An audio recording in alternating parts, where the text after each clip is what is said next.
तो देखो भाई, डिस्कस कर रहे थे कि जितने भी फिजिकल क्वांटिटीज हैं वो दो ही तरह के हैं। स्केलर किसको बोला? जिसको सिर्फ मैग्नीट्यूड होता है, डायरेक्शन नहीं होता। और मैग्नीट्यूड होता है क्योंकि इतनी की ज़रूरत है, डायरेक्शन की ज़रूरत ही नहीं है, ना हो सकता है। इसको कंप्लीटली स्पेसिफाई करने के लिए we need magnitude only. 10 kilometre distance cover हुआ, बस ठीक है भाई, क्योंकि हमें मतलब यह है कि कौन कितना डिस्टेंस से आ रहा है। बस नॉर्थ से आ रहा है, साउथ से आ रहा है, कोई मतलब नहीं है। स्पीड से डर लगता है भाई। अरे तो स्पीड कितना है उससे डर डिसाइड होगा, किस डायरेक्शन में है उससे डिसाइड नहीं होगा। सो ये scalar quantity only magnitude is required, और उसी से ये सफिशिएंटली इसको हम लोग एक्सप्लेन, समझ और समझा सकते हैं।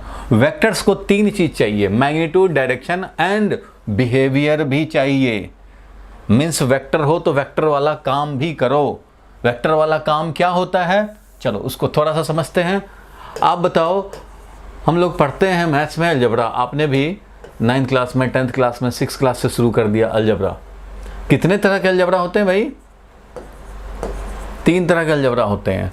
आप जो 9th-10th में पढ़ के आए हैं वो कौन सा अलजबरा पढ़ के आए हैं भाई? तो वो आप अलजबरा पढ़ के आए हैं अर्थमेटिक अलजबरा। आपने अर्थमेटिक अलजबरा पढ़े हैं, जो कि किस पे ऑपरेट होता है भाई? नंबर्स पे ऑपरेट होता है। Real number, rational number, irrational number, integers, उनका addition, subtraction, multiplication, LCM, HCF, AP, GP, ये सब नंबर्स पे ऑपरेट होता है भाई। Real number, imaginary number, complex number, numbers पे ऑपरेट होता है। इसको अर्थमेटिक अलजबरा बोलते हैं। दूसरा होता है एक वेक्टर अलजबरा। और ये जो वेक्टर अलजबरा है ये किस पे ऑपरेट होगा भाई? तो ये ऑपरेट होगा ऑन वेक्टर क्वांटिटीज, वेक्टर्स पे ऑपरेट होगा। और एक और अलजबरा है, वो है बुलियन अलजबरा। बुलियन अलजबरा कौन सा भाई? तो बुलियन अलजबरा जॉर्ज बूले ने डेवलप किया था। ये होता है ऑपरेट ऑन 0 एंड 1, सिर्फ 0 1 पे ऑपरेट होता है। कंप्यूटर इसी को समझता है भाई।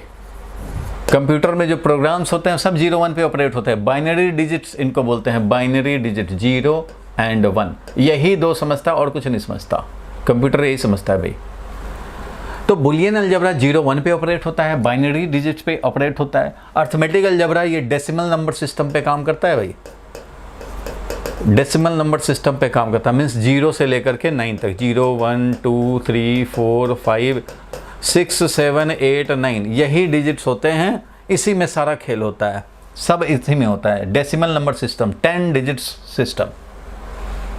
और ये वेक्टर्स है, वेक्टर्स पे ऑपरेट होते हैं। तो वेक्टर्स कैसे ऐड होंगे, दो वेक्टर कैसे ऐड होंगे, कैसे सब्ट्रैक्ट होंगे, कैसे मल्टीप्लाई होंगे। अगर हमने क्रॉस करके मल्टीप्लाई किया तो अलग मीनिंग है, डॉट करके मल्टीप्लाई किया तो अलग मीनिंग है। डिवीजन होता नहीं है वेक्टर में। तो इन सब के रूल्स जो फॉलो करें वही वेक्टर होगा। सो वेक्टर अलजबरा के रूल्स फॉलो होने चाहिए। अगर वेक्टर है तो वेक्टर अलजबरा के रूल्स फॉलो होने चाहिए। मीन्स विच है magnitude, direction and which follows rules of a vector. ठीक है, एडिशन, सब्ट्रैक्शन, ईटीसी जो भी है वो फॉलोड होने चाहिए। फोर्स आया, फोर्स बोला कि मैं तो फोर्स हूँ, मैं तो वेक्टर में रहूँगा भाई, मेरा मैग्नीट्यूड भी है, डायरेक्शन भी है। अच्छा, तो तुमने वेक्टर के रूल फॉलो करते हो ऐड करने का, सब्ट्रैक्ट? हाँ जी हाँ करते हैं, बिल्कुल ठीक है भाई। जब करते हो तो ठीक है, तुम वेक्टर रहोगे। डिस्प्लेसमेंट आया, हाँ भाई डिस्प्लेसमेंट, तो भाई तुम भी भाई रूल फॉलो करते हो, मैग्नीट्यूड भी है तुम्हारा, डायरेक्शन भी है तुम्हारा, और रूल्स भी फॉलो करते हो वेक्टर एडिशन के। मतलब एक डिस्प्लेसमेंट इधर हुआ, घर से निकला रमेश, पहुंचा, गोलगप्पे खाया और फिर चला गया उधर रसमलाई खाने। अब बोला कितना डिस्प्लेसमेंट हुआ है भाई? तो ये डिस्प्लेसमेंट हुआ है। तो डिस्प्लेसमेंट फर्स्ट स्टेप में, डिस्प्लेसमेंट सेकंड स्टेप में, तो ये है नेट डिस्प्लेसमेंट S1 + S2। तो चलो ऐड करने का तो अभी रूल नहीं जानते हम लोग, एडिशन का तो रूल पढ़ेंगे, नेक्स्ट स्टेप में आएगा। फिलहाल ये डेफिनेशन वाइज कह रहा हूँ, डिस्प्लेसमेंट फॉलो करता है रूल ऑफ वेक्टर एडिशन। अब क्या रूल है, क्या होता है ऐड करने का रूल, ये जानेंगे तब तो पहचान पाएंगे कि हाँ किसने फॉलो किया और किसने नहीं किया। करंट उसी तरह से है।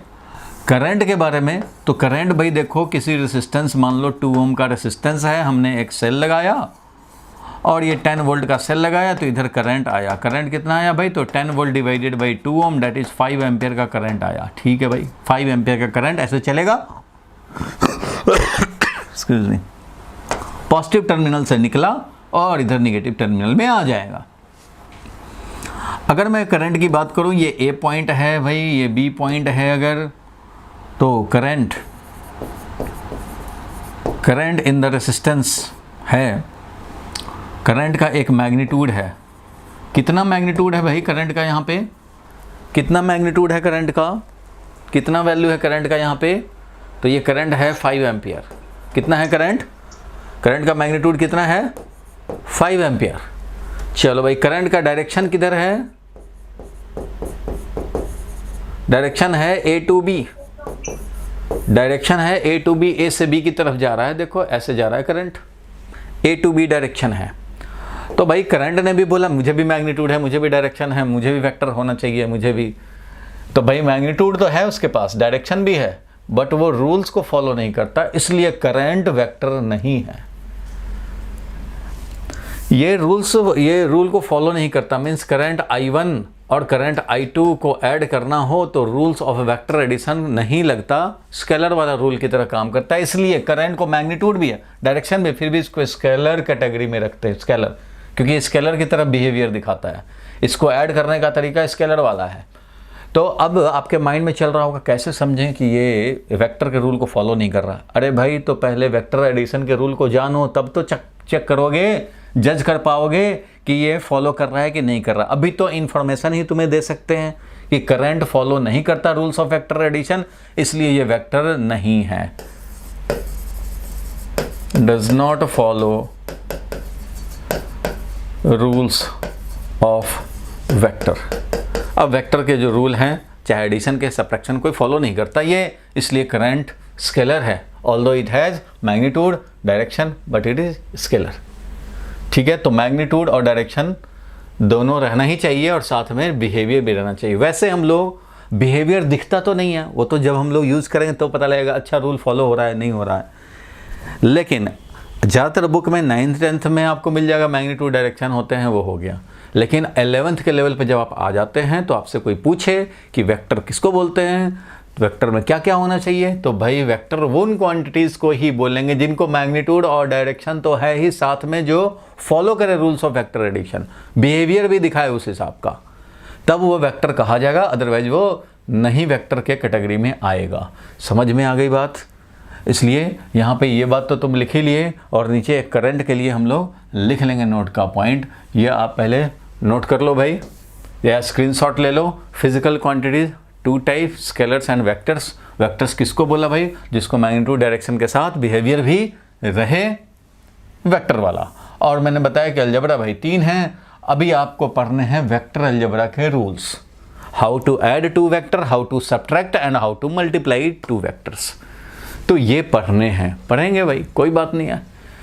तो अब जरा हम लोग चलेंगे, यहाँ पे एक छोटा सा पॉइंट लिख देंगे, करंट हैव, क्योंकि कई बार क्लू पॉइंट पूछ लेते हैं लोग कि अगर मैग्नीट्यूड और डायरेक्शन से ही क्वांटिटी वेक्टर बन जाए तो फिर तो करंट को भी वेक्टर होना चाहिए था, तो ऐसा तो होता नहीं है, नहीं होता है भाई।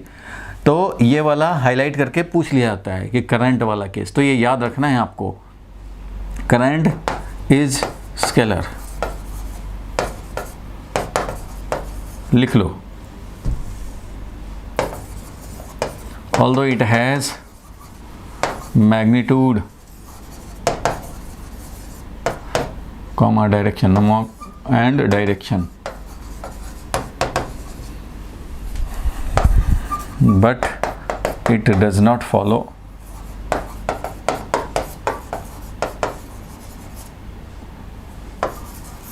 rules of vector algebra.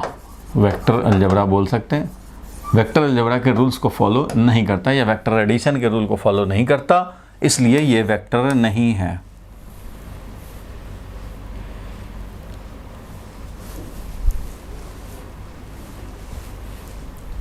ठीक है यहाँ तक?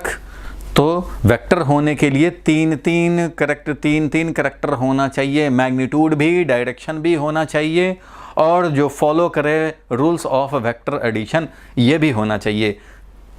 जब ये तीनों कंडीशन रहेंगे तभी क्वांटिटीज को हम लोग वेक्टर कह पाएंगे। ठीक है, वेक्टर किसको बोला? तो मैग्नीट्यूड भी, डायरेक्शन भी और rules of vector algebra means behaviour भी हो। चलो भाई, अब जो मोस्ट इंपॉर्टेंट चीज है, पहले के टॉपिक से कोई लिंकेज नहीं, आगे के टॉपिक में इसका लिंकेज मिलेगा, तो इसलिए ध्यान से समझना है। और जो भी बचे खुचे आपके छूटे हैं तो वो आपको कवर करो साइड से। चलो अब जरा हम लोग वेक्टर में डिफिनीशन मीनिंग जरा समझें, अब इसको रिप्रेजेंट करना सीखें और फिर एडिशन समझें, यूनिट वेक्टर समझें, तब ये आगे का काम हो पाएगा। ठीक है भाई, तो अब चलते हैं रिप्रेजेंटेशन ऑफ वेक्टर पे। तो नेक्स्ट टॉपिक लिखो भाई, रिप्रेजेंटेशन ऑफ वेक्टर। सारे लोग अपने रजिस्टर में लिखें भाई, रिप्रेजेंटेशन ऑफ वेक्टर। कैसे रिप्रेजेंट करेंगे? तो देखो भाई, कैसे रिप्रेजेंट करोगे, तो रिप्रेजेंट करने के लिए ध्यान देना। रिप्रेजेंटेशन में जो ध्यान देने वाली बात, जो समझने वाली, पक्का करने वाली बात यह है कि कोई भी वेक्टर क्वांटिटी हो, उसको रिप्रेजेंट करने के लिए एक एरो का हेल्प लेते हैं। अगर मान लो हमने नॉर्थ, साउथ, ईस्ट और इधर वेस्ट, ऐसा क्वेश्चन बोला गया, मान लो किसी ने बोला कि 4 मीटर ईस्ट की तरफ गया, तो मैंने दिखाया 4 मीटर ईस्ट की तरफ गया, यहाँ से शुरू हुआ 4 मीटर ईस्ट की तरफ गया। अब उसके बाद बोला गया कि अच्छा 4 मीटर जाने के बाद इसने 3 मीटर साउथ की तरफ गया, तो मैं क्या करूँगा भाई, 4 मीटर के बाद इसका 3 मीटर साउथ की तरफ दिखा दूंगा। तो 3 मीटर भाई साउथ की तरफ चला गया। S1 था ये समझो डिस्प्लेसमेंट, और S2 है ये, जो कि है कितना, 3 मीटर। ठीक है भाई, तो टोटल डिस्प्लेसमेंट कितना हो गया? तो नेट डिस्प्लेसमेंट हमारा ये हो गया। नेट डिस्प्लेसमेंट जो हो गया, ये 2 डिस्प्लेसमेंट होने के बाद नेट डिस्प्लेसमेंट हमारा ये है, ये हो गया तुम्हारा नेट डिस्प्लेसमेंट। तो रिप्रेजेंटेशन की क्या बात हो गई यहाँ? तो देखो, रिप्रेजेंटेशन की ये बात है कि रिप्रेजेंट करने में जो ध्यान देने वाली बात होती है कि किसी भी वेक्टर क्वांटिटी में जो हम लोग रिप्रेजेंट करके दिखा सकते हैं कॉपी पे या बोर्ड पे, वो होता है 2 चीज़। बिहेवियर तो दिखाई नहीं देगा, दिखाई तो देगा कि हाँ इंसान को 2 हाथ है, सर है, ये दिखाई देगा, लेकिन कैसा बिहेवियर है वो दिखाई नहीं देता। वो तो भाई जब डील करोगे तब पता लगता है क्या बिहेवियर। वैसे ही जो वेक्टर में दिखते हैं वो है मैग्नीट्यूड एंड डायरेक्शन, तो वो चीज़ तो कम से कम दिखाना है। तो उसको दिखाने के लिए इसका मैग्नीट्यूड एंड डायरेक्शन, ध्यान देना, मैग्नीट्यूड रिप्रेजेंट करने के लिए हम लोग लेंथ ऑफ एरो को ऐसा रखेंगे, जिस एरो से रिप्रेजेंट करेंगे उसका लेंथ ऑफ एरो के प्रोपोर्शनल होगा मैग्नीट्यूड। और डायरेक्शन रिप्रेजेंट करने के लिए हम लोग यूज करेंगे डायरेक्शन ऑफ एरो। समझो ध्यान से, एनी वेक्टर क्वांटिटी मैं लिख भी दूंगा, एनी वेक्टर क्वांटिटी चाहे फोर्स हो, वेलोसिटी हो, डिस्प्लेसमेंट हो, is represented by, any vector quantity is represented by an arrow whose length, arrow का length will be proportional to the magnitude of quantity and direction will be shown by the arrow direction. For example, हमने 4 metre का displacement दिखाया इतने बड़े arrow से, तो 3 metre का displacement दिखाने के लिए अगर मैं 4 मीटर इतना बड़ा दिखाया हूं, तो 3 मीटर इतना बड़ा नहीं दिखा सकते, ये गलत हो जाएगा। जब तुमने 4 को इतना बड़ा दिखाया तो 3 को इससे छोटा दिखा भाई। 4 मीटर ये है, मतलब समझो कि ये 4 हो गए, 4 पार्ट। देखो 4 मीटर दिखाया तो 3 मीटर भाई ऐसे दिखाओ, 1 मीटर, 2 मीटर और ये 3 metre. It means any vector quantity is represented by an arrow whose length is taken proportional to the magnitude of quantity and direction of the quantity will be shown by the arrow direction। अगर हमें एक 2 Newton का force represent करना है right word, ये 2 Newton force है, तो ये वाला कितना न्यूटन का फोर्स होगा? अप्रॉक्सीमेटली, तो ये वाला हो गया 4 न्यूटन का। क्यों भाई? क्योंकि इससे ऑलमोस्ट ये डबल लेंथ का लग रहा है। तो इतना बड़ा जब दिखा रहे हो तो इसका मतलब ये जितना है उससे डबल होना चाहिए। अगर मैं इधर दिखाऊं ऐसे तो ये वाला क्या होना चाहिए भाई? तो ये 1 न्यूटन होना चाहिए। छोटा सा हमने दिखाया 1 न्यूटन। सो ओवरऑल कंक्लूजन क्या हुआ रिप्रेजेंट करने में, वो मैं लिख देता हूं, आप भी नोट कर लो। एनी वेक्टर क्वांटिटी मैं लिख दे रहा हूं, देखो, any vector quantity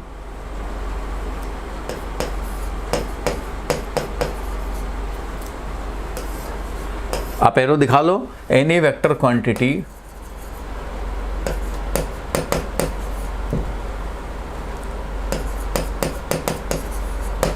is represented by an arrow whose length is taken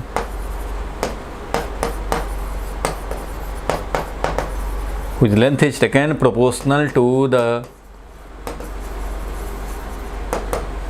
magnitude of the quantity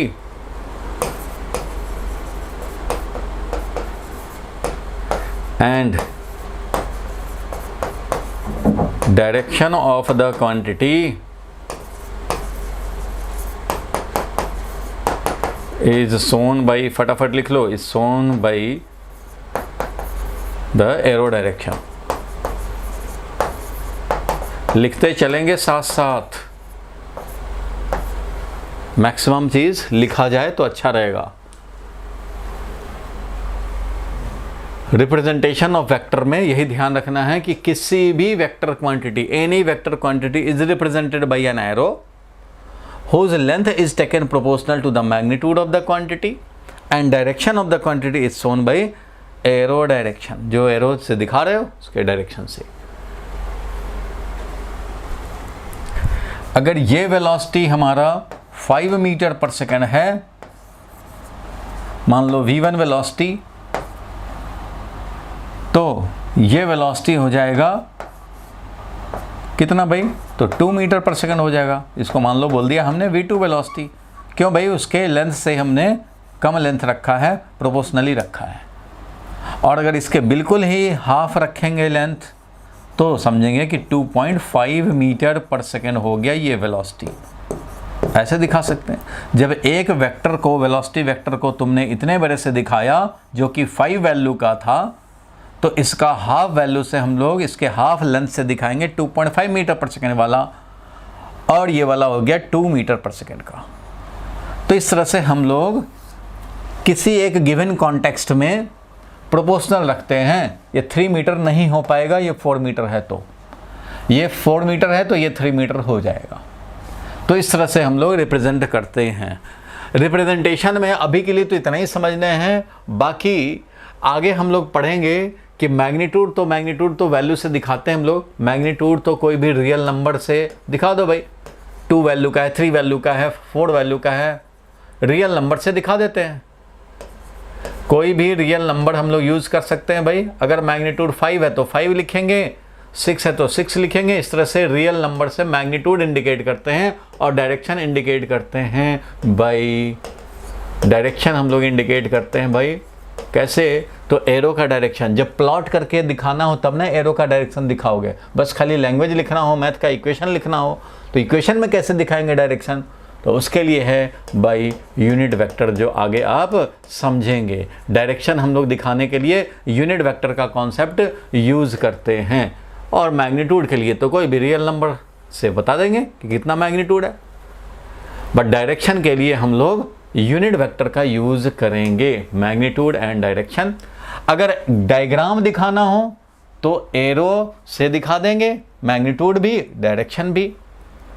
but हमें डायग्राम नहीं दिखाना हो तो डायरेक्शन के लिए है यूनिट वेक्टर। ठीक है, अभी तो मैम डायग्राम बनाना हो, इस तरह से दिखाना हो तो उसके लिए ये है कन्वेंशन। लेकिन अगर सिर्फ लैंग्वेज में लिखना है तो उसके लिए आपको यूनिट वेक्टर जानने पड़ेंगे। डायरेक्शन इंडिकेट करने के लिए यूनिट वेक्टर जानने पड़ेंगे। चलो भाई यूनिट वेक्टर मैं अभी दिखा देता हूं। थोड़ा सा यूनिट वेक्टर बता देते हैं। यूनिट वेक्टर तो और भी आगे आएगा, अब तक में किसी को कोई कन्फ्यूज़न है तो पूछ ले भाई। जो भी अब तक डिस्कस किया उसमें किसी को कन्फ्यूज़न है तो पूछ लो। हाँ बोलो सर। ये एरो वाला थोड़ा समझ नहीं आया डायरेक्शन, ये जो आपने लिखी है ना यहाँ पे स्टेटमेंट एनी वेक्टर क्वांटिटी, इसका एक बार मीनिंग दोबारा बता दो। कोई भी वेक्टर क्वांटिटी देख लो ध्यान से भाई, कोई भी एक वेक्टर क्वांटिटी, मान लो फोर्स को रिप्रेजेंट करना हो या डिस्प्लेसमेंट को, हमने यहां दिखाया डिस्प्लेसमेंट 4 मीटर, S1 है वो है 4 मीटर, मान लो इधर ईस्टवर्ड, तो हमने दिखा दिया भाई ईस्ट की तरफ एरो लगा दिया, 4 मीटर का लेंथ हमने इतना बड़ा दिखाया। अगर ये लेंथ इतना बड़ा 4 मीटर है तो दूसरा जो 3 मीटर तुम्हें दिखाना है साउथ की तरफ, तो वो 3 मीटर तुम कैसे दिखाओगे? तो भाई ये वाला 4 समझते हुए 3 का लेंथ उससे तो कम होगा, तो 3 वाला दिखाया इधर, देख रहे हो? ये हो गया तुम्हारा 1 2 3 और ये 4 मीटर का ये है डिस्प्लेसमेंट, तो ये 1 ये 2 और ये 3 मीटर का इधर दिखाएंगे। सो किसी वेक्टर डिस्प्लेसमेंट ही मान लो, a vector quantity is represented by an arrow, एक वेक्टर क्वांटिटी रिप्रेजेंट करते हैं एरो से, whose length is taken proportional to the magnitude of the quantity. इस एरो का लेंथ है कैसा लेंगे? Proportional to the magnitude of quantity. अगर 3 मीटर दिखाना है तो तुम 3 के प्रोपोर्शनल, अगर तुम्हें मान लो ये 4 मीटर था, तुम्हें 8 मीटर दिखाना था तो तुम ऐसे दिखाते भाई, 4 से डबल वाला दिखाते। तो ये 8 मीटर का दिखाना हो तो ये हो जाएगा तुम्हारा, जो 4 मीटर का था उससे डबल वैल्यू का होना चाहिए। तो any vector quantity is represented by arrow whose length, arrow का length will be taken proportional to the magnitude of quantity. अगर डिस्प्लेसमेंट 8 मीटर का दिखाना था तो 8 मीटर के प्रोपोर्शनल होना चाहिए। जब 4 मीटर इतना बड़ा दिखाया तो 8 उससे डबल वैल्यू का दिखाओ। अब तुम 4 ही इतना दिखाओगे तो 8 इतना बड़ा दिखाओगे, 4 जब इतना दिखाओगे तो 8 को इतना दिखाने पड़ेंगे, जितना है उससे डबल दिखाने पड़ेंगे। सो whose length is taken proportional to the magnitude of the quantity and direction of the quantity। Direction कैसे दिखाएंगे? shown by the arrow direction. जिस एरो से दिखा रहे हो डिस्प्लेसमेंट को उसका डायरेक्शन दोगे, बताओगे कि डिस्प्लेसमेंट किधर हुआ भाई, तो इस तरफ हुआ है, तो एरो से दिखा दिया डायरेक्शन। यही तो बताया जा रहा है इसमें। अगर मान लो वेलोसिटी की बात करें तो अगर हमने ईस्ट की तरफ 5 मीटर पर सेकंड वेलोसिटी दिखाया है, ये 5 मीटर पर सेकंड है ईस्ट की तरफ वेलोसिटी, तो ईस्ट की तरफ ही 2.5 मीटर पर सेकंड होगा, तो उसको ऐसे दिखाएंगे। क्यों? क्योंकि 5 जब यहाँ दिखा दिया ऐसे इतने बड़े से, तो 2.5 वालों के इसका हाफ वैल्यू का दिखाना होगा। जिसका हाफ लेंथ का दिखाया हमने, हाफ लेंथ का दिखाया वो हो जाएगा 2.5, और इससे भी छोटा दिखाएंगे वो हो जाएगा 2 मीटर पर सेकंड। तो इस तरह से जिस क्वांटिटी को वेलोसिटी हो, फोर्स हो, डिस्प्लेसमेंट हो, जो भी वेक्टर क्वांटिटी हो रिप्रेजेंट करना हो तो एरो से रिप्रेजेंट तो करेंगे, लेकिन एरो का लेंथ कितना बड़ा लेंगे? जितना बड़ा मैग्नीट्यूड रिप्रेजेंट करना हो उसके प्रोपोर्शनल रखेंगे। और डायरेक्शन कैसे दिखाएंगे भाई? तो एरो से दिखाएंगे। अब कोई बोला कि अच्छा भाई, उसने कोई मान लो रमेश चला ईस्ट की तरफ चला 2 मीटर या 3 मीटर चला, फिर नॉर्थ की तरफ चला 4 मीटर, तो 4 तो भाई उससे बड़ा ही दिखाओगे ना। जब यही तुम्हारा 3 था तो 4 तो तुम्हारा ऐसा होगा।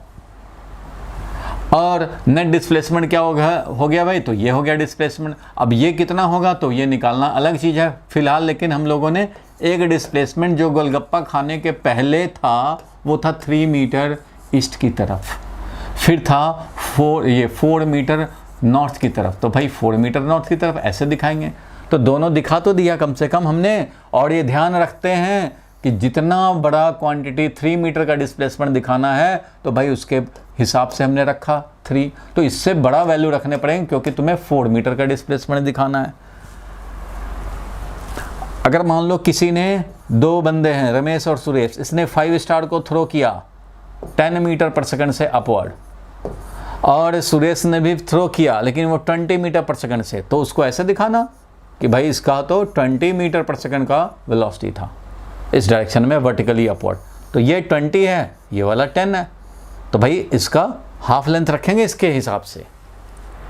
It means to indicate any vector quantity we use arrow to indicate but the arrow length will be proportional to the magnitude of the quantity and direction will be shown by arrow. अब कोई downward project कर दे, अच्छा भाई कोई downward मान लो tower के छत पे हैं और यहाँ से कोई डाउनवर्ड प्रोजेक्ट कर दे, कितने वेलोसिटी से 30 मीटर पर सेकंड से, तो डाउनवर्ड प्रोजेक्शन को कैसे दिखाएंगे, तो ऐसे दिखाना पड़ेगा, क्योंकि 30 दिखाना है तुम्हें तो 10 वाले से ट्रिपल लेंथ होना चाहिए। जब 10 का इतना लेंथ रखा है तो इसका ट्रिपल रखने पड़ेंगे। 30 मीटर पर सेकंड से नोबिता ने डाउनवर्ड में बॉल को थ्रो कर दिया, तो ऐसे दिखाएंगे।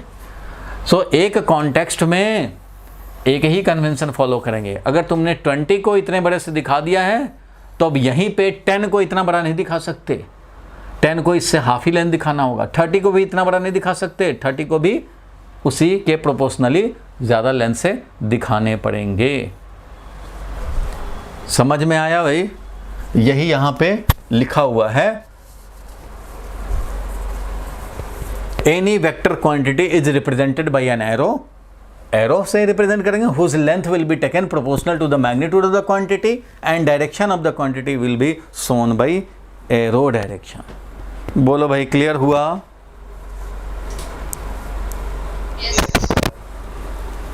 तो बस यही सी बात थी। अब थोड़ा आगे बढ़ते हैं हम लोग। यूनिट वेक्टर क्या होता है जरा वो समझते हैं। ये इंडिकेट करना तो सारे लोग समझ गए अब, चलो ठीक है भाई। यूनिट वेक्टर क्या होता है और नल वेक्टर क्या होता है, ये दो वेक्टर हम लोग समझें, null vector and unit vector. तो देखो अभी हम लोग थोड़ा थोड़ा इसको मीनिंग वाइज समझे। Null vector is also known as zero vector. Null vector को हम लोग जीरो वेक्टर भी बोलते हैं। होता क्या है ये, इसको ऐसे रिप्रेजेंट करेंगे, जीरो के ऊपर एरो लगा दिया तो जीरो वेक्टर, और जीरो खाली लिख दिया तो ये zero scalar.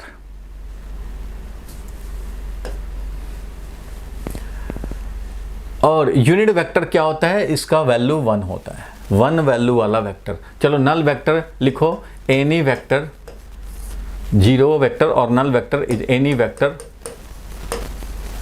whose magnitude is 0, whose magnitude is 0।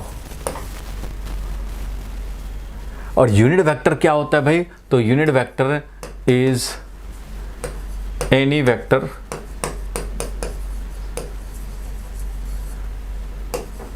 whose magnitude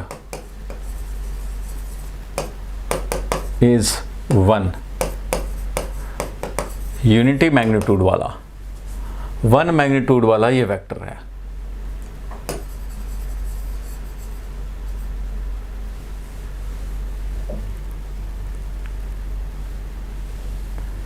ये है जीरो वेक्टर।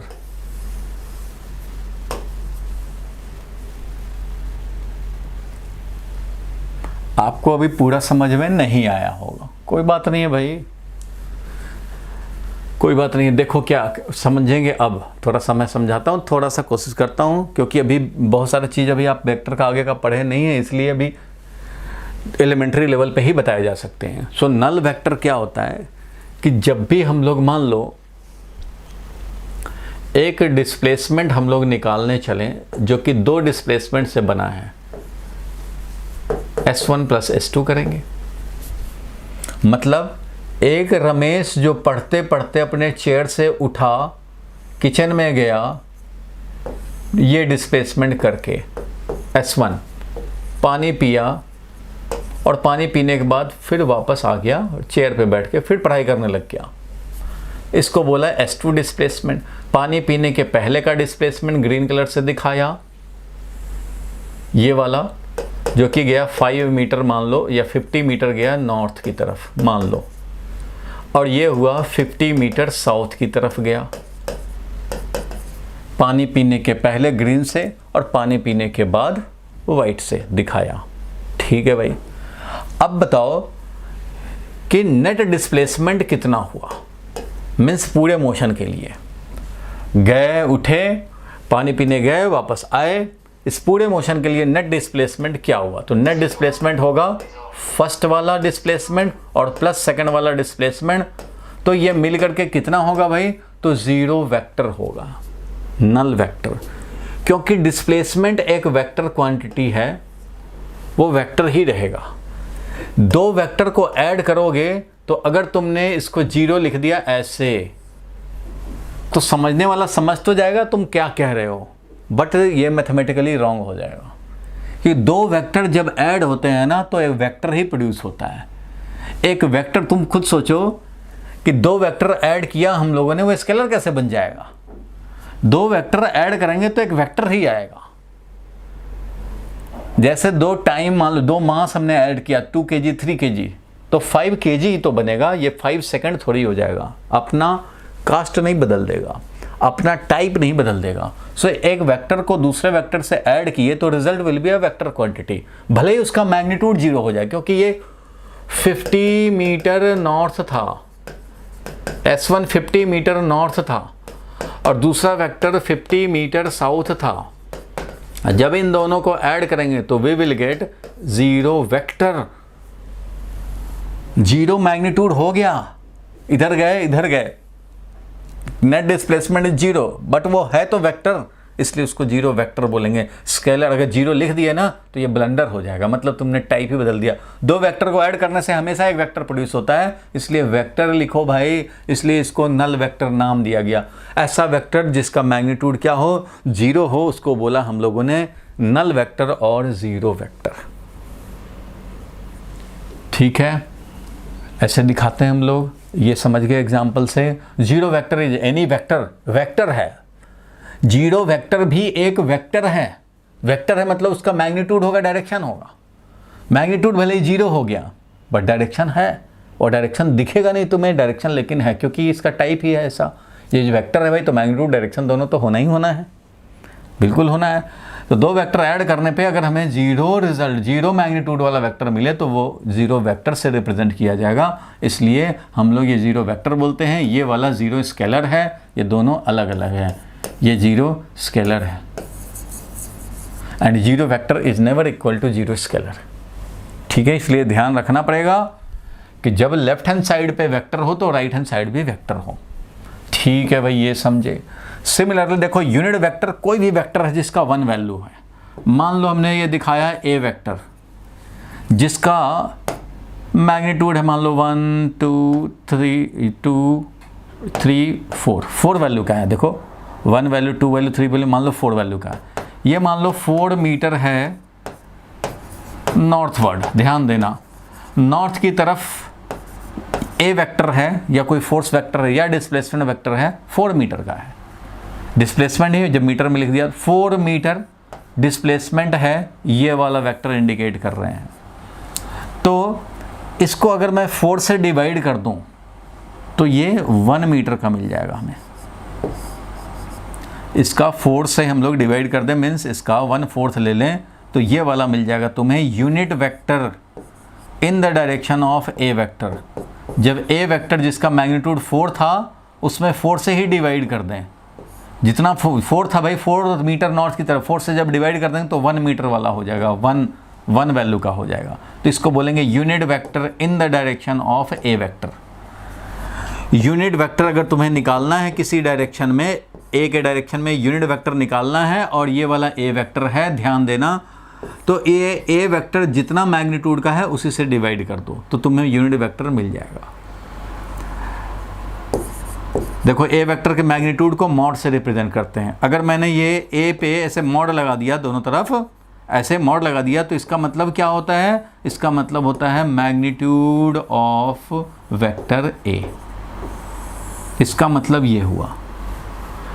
अब देखो किसी एक वेक्टर में जो 4 वैल्यू का है उसको 4 से ही डिवाइड कर दो। मैग्नीट्यूड ऑफ ए क्या है? 4 से डिवाइड कर दो, 1 वैल्यू वाला मिल जाएगा। इसको यूनिट वेक्टर बोलते हैं। ऐसा कोई भी वेक्टर, ये फॉर्मूला तो बाद में भी पढ़ोगे, अभी उतना नहीं समझ में आएगा, अभी तो मैंने बता दिया ऐसे, लेकिन आप अभी के लिए बस इतना ही समझो कि कोई भी वेक्टर जिसका वैल्यू 1 रहे, डायरेक्शन तो जिधर मर्जी उधर, नॉर्थ की तरफ लेना हो कोई बात नहीं, नॉर्थ की तरफ यूनिट वेक्टर मिल जाएगा, साउथ की तरफ भी यूनिट वेक्टर मिल जाएगा, ईस्ट की तरफ भी मिल जाएगा। Unit vector is any vector, कोई भी वेक्टर, मैग्नीट्यूड कितना? 1। अगर मैग्नीट्यूड 1 है तो that will be called unit vector. Simple सा बात ये है। कैसे निकालेंगे वो बाद की बात है, अभी तो एक हिंट दे दिया मैंने कि किसी भी वेक्टर में जो इसका मैग्नीट्यूड है उसी से डिवाइड कर देंगे तो 1 वैल्यू वाला मिल जाएगा। लेकिन इसको अभी साइड रहने दो, ये अभी हजम करने में प्रॉब्लम आएगी। Any vector whose magnitude is 1 is known as unit vector. देखो यूनिट वेक्टर के मामले में 3 स्टैंडर्ड यूनिट वेक्टर हैं, वो आप ध्यान रखना जो आगे आएगा। 3 स्टैंडर्ड यूनिट वेक्टर, आपको ये सब माइंड में बिल्कुल सेट हो जाएगा। ये मैं दिखा रहा हूँ 3 जो सारे फिजिक्स, सारे मैथ वाले और केमिस्ट्री वाले सब जानते हैं। 3 standard unit vectors. 3 standard unit vectors क्या क्या हैं? तो एक है आई कैप, आई के ऊपर ऐसे कैप लगा दिया मतलब यूनिट वेक्टर। ऐसे कैप लगाने का मतलब होता है यूनिट वेक्टर, टोपी लगा दिया। आई cap, J cap and K cap. ये आई कैप होता है यूनिट वेक्टर। यूनिट वेक्टर किधर भाई? यूनिट वेक्टर किस डायरेक्शन में ये होता है आई कैप? तो unit vector along x axis. और जे कैप किधर होता है भाई? तो ये होता है unit vector along Y axis. जिधर तुम वाई एक्सिस लोगे उस डायरेक्शन का यूनिट वेक्टर, और ये है अलोंग जेड एक्सिस। ये 3 स्टैंडर्ड यूनिट वेक्टर हैं। मतलब अगर तुमने वाई एक्सिस लिया, इधर एक्स एक्सिस लिया, इधर जेड एक्सिस लिया, तो इस डायरेक्शन में 1 वैल्यू का यूनिट वेक्टर आई कैप, इस डायरेक्शन में 1 वैल्यू का यूनिट वेक्टर जे कैप, और इस डायरेक्शन में यूनिट वेक्टर है वो है K cap. I cap, J cap and K cap unit vector. चलो इसको भी नोट कर लिया जाए भाई। Null vector and unit vector को नोट कर लिया जाए। Null vector and unit vector को नोट कर लिया जाए। जो मैंने लिखा है स्क्रीनशॉट ले लो या नोट कर लो। 3 स्टैंडर्ड यूनिट वेक्टर याद रखने हैं। इस पे अभी और डिस्कशन पक्का हो जाएगा। एक छोटा सा और चीज़ जब क्लियर करेंगे तो और ज़्यादा ये समझ में आ जाएगा, ये भी समझ में आ जाएगा तुम्हें कि यूनिट वेक्टर कैसे निकालते हैं। चलो ये तो डेफिनेशन वाला बात था, यहाँ तक समझ गए। ये नल वेक्टर क्या हुआ? 0 मैग्नीट्यूड वाला वेक्टर। क्लियर है भाई यहाँ तक कि डाउट है? सर जैसे आपने S1 और S2 के ऊपर जो एरो लगाई है, सर वो हमेशा राइट वर्ड ही लगेगी? हाँ, एरो जो लगता है ना वेक्टर के ऊपर, एरो हमेशा राइट वर्ड ही लगता है। ये ऐसे लगाते हैं ना जो, ये सिर्फ ये बता रहा है कि डिस्प्लेसमेंट एक वेक्टर क्वांटिटी है। ये बता रहा है कि वेलोसिटी एक वेक्टर क्वांटिटी है। ये नहीं बता रहा कि ये वेलोसिटी राइट वर्ड है। ऐसे मान लो दिखाया और ये बोलूँगा वेलोसिटी है 2 मीटर पर सेकेंड, तो मतलब ये है, ये जो एरो है ये डायरेक्शन बताने के लिए, ये एरो ये बताने के लिए है कि ये जो क्वांटिटी है वो एक वेक्टर क्वांटिटी है। खाली भी लिख देंगे तो इसका मतलब कि वैल्यू ओनली। जैसे magnitude of a velocity vector को हम लोग भी लिख देते हैं। तो ये एरो से डायरेक्शन मत सोचना कि अच्छा ये राइट वर्ड रहेगा तो राइट वर्ड एरो लगाएंगे, और लेफ्ट वर्ड होगा तो लेफ्ट वर्ड एरो लगा देंगे, और अपवर्ड एरो होगा तो अपवर्ड डायरेक्शन में होगा तो अपवर्ड लगा देंगे, डाउनवर्ड होगा डाउनवर्ड। ये नहीं होता है, इसका मतलब ये है ही नहीं। अगर आपको अपवर्ड में 10 मीटर पर सेकेंड से थ्रो किया गया वो रिप्रेजेंट करना है तो आप ऐसे दिखाओ 10 मीटर पर सेकेंड, ये दिखाओ और यहाँ पे वेलोसिटी लिख दो, initial velocity u1 is equal to 10 metre per second. u1 के ऊपर जो एरो लगाएंगे ये डायरेक्शन नहीं बताता, इसके बगल में जो एरो दिखाते हैं ना ये बताएगा डायरेक्शन। ये तो सिर्फ ये बताएगा कि this u1 is a vector quantity. अगर मान लो हमने इस डायरेक्शन में डिस्प्लेसमेंट दिखाना है तो ऐसे एरो दिखाओ और लिखो कि डिस्प्लेसमेंट है ये 4 मीटर। तो भाई डिस्प्लेसमेंट के ऊपर जो वेक्टर लगा रहे हैं वो सब ये खाली बता रहा है कि ये क्वांटिटी एक वेक्टर क्वांटिटी है, बस वो इतना ही बता रहा है। इससे डायरेक्शन नहीं दिखाते, बस ये बताते हैं कि ये क्वांटिटी वेक्टर है। इसलिए हर जगह तुम्हें right word arrow, right word arrow, right word arrow दिखेगा, राइट वर्ड एरो। तो राइट वर्ड एरो का मतलब ये नहीं कि राइट वर्ड है, ये किसी भी डायरेक्शन में हो सकता है। देखो ये था S1 था 50 मीटर नॉर्थ की तरफ, ये S2 था 50 मीटर साउथ की तरफ, लेकिन दोनों पे हम लोग राइट वर्ड ही दिखाएंगे, 0 पर भी राइट वर्ड ही दिखाएंगे। ये बस यही बताता है कि ये एक वेक्टर क्वांटिटी है। Excuse me, sir. हाँ बोलो। सर ये नीचे आपने ए वेक्टर वाले जो मोड फंक्शन यूज किया था, हाँ तो मोड फंक्शन हम किसी में भी यूज करेंगे तो वो सबका मैग्नीट्यूड ही बताता है। हाँ, मैग्नीट्यूड ही बताएगा। ए मॉड, हाँ बोलो। सर फिर वो स्केलर क्वांटिटी नहीं हो जाएगी, क्योंकि स्केलर क्वांटिटी के पास तो बस मैग्नीट्यूड ही होता है ना। हाँ तो ये सुनो, ये स्केलर ही हो गया, ये जो है ना स्केलर हो गया। जब तुमने मैग्नीट्यूड खाली ले लिए, मतलब एक है डिस्प्लेसमेंट 50 मीटर नॉर्थ, उसमें से तुमने नॉर्थ गायब भी कर दिया, सिर्फ 50 मीटर, तो ये क्या है? स्केलर है। तो मैग्नीट्यूड ऑफ ए अगर लिख दिया तो ये एक स्केलर है, ऐसे लिख दिया तो ये एक स्केलर है भाई, और ये एक वेक्टर है। ऐसे जो एरो दिखा दिया वो वेक्टर है, और इससे इसके ऊपर जो एरो लगाया है तो ये वेक्टर ए तो है, बट इसका मॉड ले लिया, मतलब इसके डायरेक्शन को छोड़ दिया है, ये लिखा है, तो ये स्केलर है। ठीक है, चलो थोड़ा देर के लिए पेशेंस, ये समझ गए कि ये स्केलर है। ये जो लिख दिया magnitude of A is scalar, obviously magnitude of force 5 Newton है, तो 5 न्यूटन क्या है? स्केलर है। जब ये बोलेंगे तब कि हाँ फोर्स 5 न्यूटन है, राइट वर्ड, तो 5 Newton right word, collectively force हुआ। वेक्टर होने के लिए मैग्नीट्यूड डायरेक्शन दोनों रहना चाहिए, तो मैथमेटिकल कन्वेंशन ये है कि जब मॉड लगा दिया तो ओनली वैल्यू, नो डायरेक्शन, तो वैल्यू मतलब स्केलर। चलो फिर वापस आएंगे इस पे, फिर वापस आएंगे और मैं आपसे कंफर्मेशन लूंगा कि सारे के सारे क्लियर हुए कि नहीं। लेकिन इसके पहले एक छोटा सा चीज़, मल्टीप्लिकेशन ऑफ वेक्टर दिखाना चाहेंगे, थोड़ा सा अभी जानना पड़ेगा। मल्टीप्लिकेशन ऑफ वेक्टर तो अकेले 2-3 क्लास कंज्यूम कर लेगा, डॉट प्रोडक्ट एक दिन, क्रॉस प्रोडक्ट एक दिन, तो 2 क्लास लग जाएगा कम से कम। फिलहाल मैं क्या कह रहे हो? हमने भी एडिशन ऑफ वेक्टर करा है। कुछ नहीं किया है अभी इंट्रोडक्शन टू वेक्टर, अभी एडिशन नहीं किया है, मल्टीप्लिकेशन नहीं किया है, डिवीजन कुछ नहीं किया है, सिर्फ इंट्रोडक्शन टू वेक्टर। क्या किया है? देखो क्या किया है, डेफिनेशन लिखा।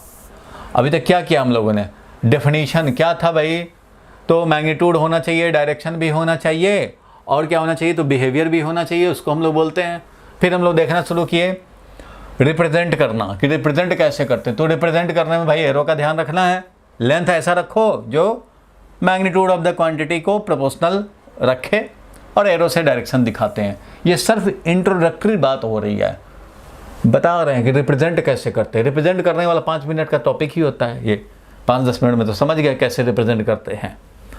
फिर उसके बाद हमने डिफाइन किया कि नल वेक्टर किसको बोलते हैं, जीरो वेक्टर किसको बोलते हैं, और यूनिट वेक्टर किसको बोलते हैं।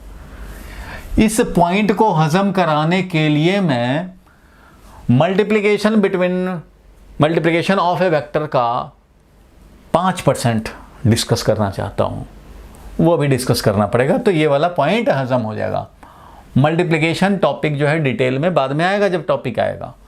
अभी मैं इंट्रोडक्शन समझो कि दे रहा हूँ मल्टीप्लिकेशन का, क्योंकि उसका यूज़ है अभी, तो इसलिए मैंने बोला कि अभी इस पॉइंट पे फिर आएंगे और आपसे कंफर्मेशन लूँगा कि ये सारे पॉइंट समझे कि नहीं समझे।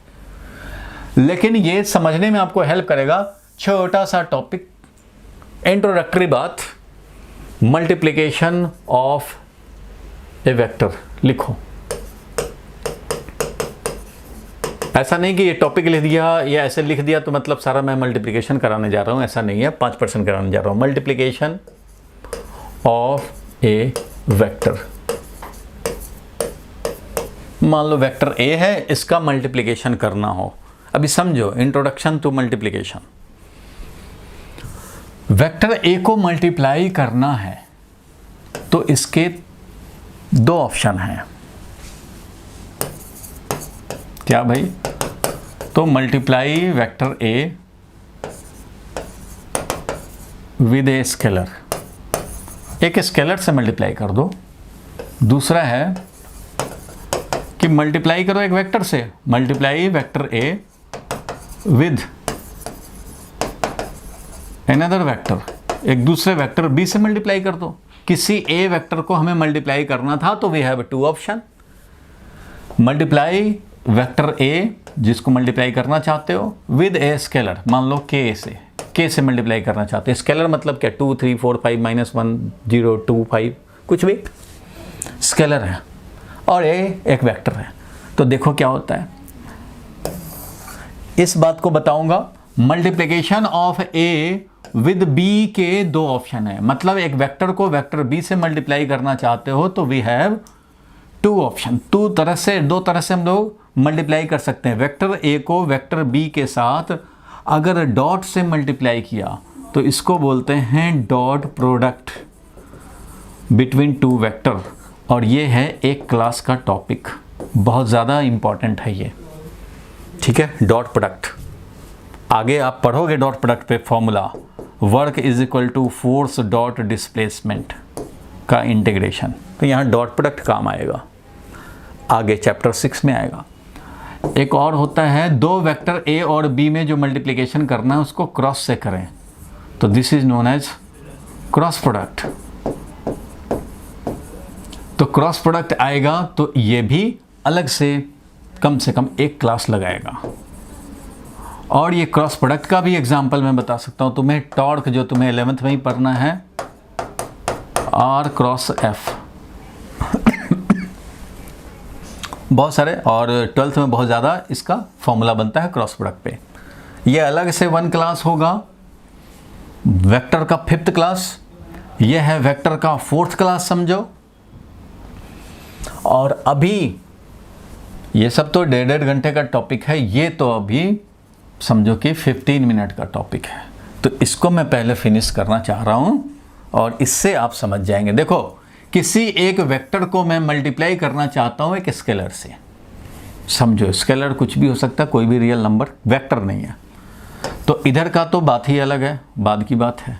फिलहाल ये है कि एक वेक्टर ए है, सपोज करो ये है मेरा वेक्टर ए, ये वेक्टर ए है। फोर्स भी हो सकता है, डिस्प्लेसमेंट भी हो सकता है, इसलिए मैं किसी एक को नहीं लिख रहा हूँ, ना फोर्स लिख रहा हूँ, ना डिस्प्लेसमेंट, ना वेलोसिटी, क्योंकि ये सबके लिए वैलिड है, इसलिए symbolic A is any vector, A कोई भी वेक्टर हो। तो अगर ये ए वेक्टर है तो इसमें मैं स्केलर 2 से मल्टीप्लाई कर दूं, तो स्केलर 2 से मल्टीप्लाई करने का मतलब होगा डबल हो गया वेक्टर 2a। 2 से मल्टीप्लाई करने पे एक वेक्टर प्रोड्यूस होगा, 2 से मल्टीप्लाई किया वेक्टर ए में तो एक वेक्टर प्रोड्यूस होगा जिसका मैग्नीट्यूड होगा डबल ऑफ मैग्नीट्यूड ऑफ ए।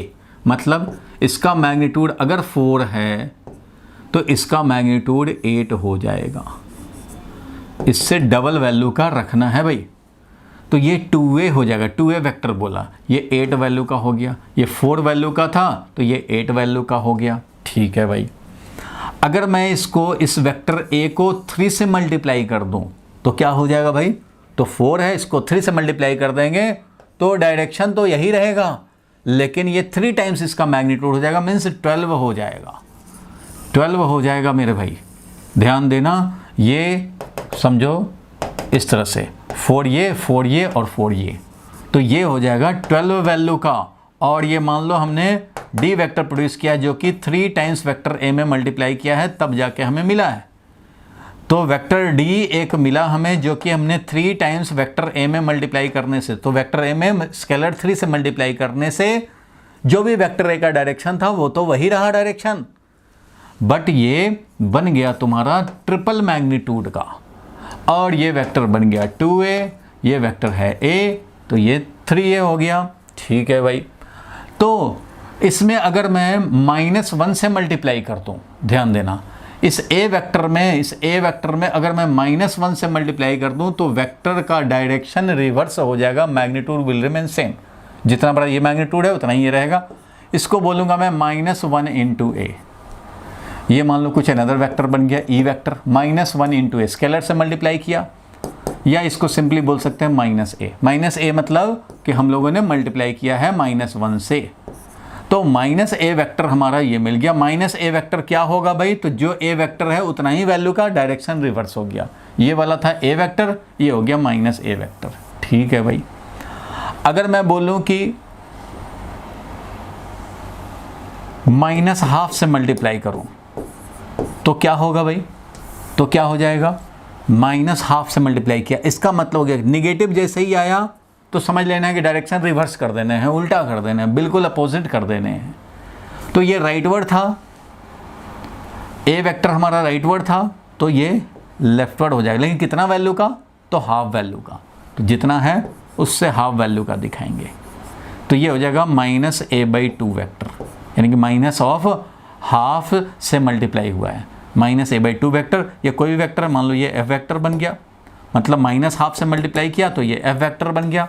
तो जब भी किसी स्केलर से मल्टीप्लाई करते हैं तो वेक्टर अगर नेगेटिव स्केलर से मल्टीप्लाई किया है तो डायरेक्शन रिवर्स हो जाएगा, और वैल्यू कितना हो जाएगा, जितना इसका वैल्यू है उससे हाफ वैल्यू का हो गया भाई, उससे हाफ वैल्यू का हो गया। तो यहाँ पे देख रहे हो कि एक गिवन कॉन्टेक्स्ट में हम लोग दिखाते जा रहे हैं कि if this is vector A, ये स्टैंडर्ड हमने दिखा दिया कि ये हमारा एक स्टैंडर्ड यूनिट वेक्टर, स्टैंडर्ड मान लो ए वेक्टर है, तो बाकी इसमें मल्टीप्लाई करने का क्या इफेक्ट होता है। तो मल्टीप्लाई किया हमने 2 से मल्टीप्लाई किया तो देख रहे हो डबल वैल्यू हो गया। 3 से मल्टीप्लाई करोगे ट्रिपल वैल्यू हो जाएगा। -1 से मल्टीप्लाई करोगे तो अपोजिट में हो जाएगा। अगर -2a से मल्टीप्लाई करेंगे तो क्या हो जाएगा भाई, अगर मैं बोलूँ कि अच्छा जी वेक्टर है -2a, तो इसका मतलब क्या समझोगे भाई, तो ये राइट वर्ड था 4 वैल्यू का, तो ये वाला हो जाएगा 8 वैल्यू का लेफ्ट वर्ड, क्योंकि ये 4 वैल्यू का था तो ये 8 वैल्यू का हो जाएगा। इसको बोलेंगे -2a वेक्टर, -2 से मल्टीप्लाई किया a वेक्टर में तो हमारा ये g वेक्टर प्रोड्यूस हुआ है। तो -2 से मल्टीप्लाई करने का मतलब क्या हुआ भाई, जिधर था a वेक्टर उसके अपोजिट, नेगेटिव से मल्टीप्लाई करना मतलब डायरेक्शन अपोजिट, और वैल्यू कितना, तो 2 टाइम्स वैल्यू हो गया। तो जितना ये वैल्यू था उससे डबल वैल्यू का ये हो जाएगा। तो ये समझ में आया होगा। मल्टीप्लिकेशन किसी स्केलर से करते हैं तो क्या रिजल्ट आता है, तो वो ये एग्जाम्पल से मैंने बताया है। अब देखो इसको मैं लिख देता हूँ, इसको लिख देते हैं, स्केलर से मल्टीप्लाई करने का मतलब क्या हुआ। रुक जाओ 2 मिनट के लिए पेशेंस रख लो मेरे भाई, उसके बाद जो पूछोगे मैं बता दूंगा। इफ सी वेक्टर एक प्रोड्यूस हुआ जो कि हमने के स्केलर से मल्टीप्लाई किया है ए वेक्टर में, ए वेक्टर में एक ए वेक्टर था, इसमें हमने के स्केलर से मल्टीप्लाई किया तो एक न्यू वेक्टर मिला सी। देन अब मैं मैथमेटिकल लैंग्वेज लिख रहा हूं, समझ जाओगे। If C vector is produced by multiplying A vector with a scalar K से मल्टीप्लाई करने पे हमें सी वेक्टर मिला है, देन सी का डायरेक्शन क्या होगा भाई, तो सी का डायरेक्शन वही होगा जो ए का डायरेक्शन है। सी का डायरेक्शन वही होगा जो ए का डायरेक्शन है। कब भाई, इफ के इज पॉजिटिव, अगर ये पॉजिटिव रियल नंबर से मल्टीप्लाई किए हो तो सी वेक्टर जो नया प्रोड्यूस हुआ है के ए वेक्टर, वो ए वेक्टर के डायरेक्शन में ही होगा। एंड सी वेक्टर जो है वो अपोजिट हो जाएगा कब भाई, ए से अपोजिट हो जाएगा कब, इफ के is less than 0, that is के जब निगेटिव हो। ठीक है भाई, ये तो हो गया डायरेक्शन में। सेम डायरेक्शन अगर के पॉजिटिव है, अपोजिट डायरेक्शन अगर के नेगेटिव है। और वैल्यू में तो and value of C vector will be equal to, value of C vector, magnitude of C vector will be equal to, जो के का मैग्नीट्यूड है वो चाहे पॉजिटिव से मल्टीप्लाई किया चाहे नेगेटिव, उसका value multiplied by A vector का वैल्यू है। मतलब ए का जितना वैल्यू था उससे के का वैल्यू टाइम्स हो जाएगा सी का मैग्नीट्यूड। मतलब अब देख लो, इसका एग्जाम्पल मैंने दिखा दिया। ये जो है वो हमारा मेन बात हो गया, multiplication of a vector with scalar, ये हमने बताया। ये है मैथमेटिकल एक्सप्लेनेशन, यही है explanation of multiplication of vector A with a scalar के।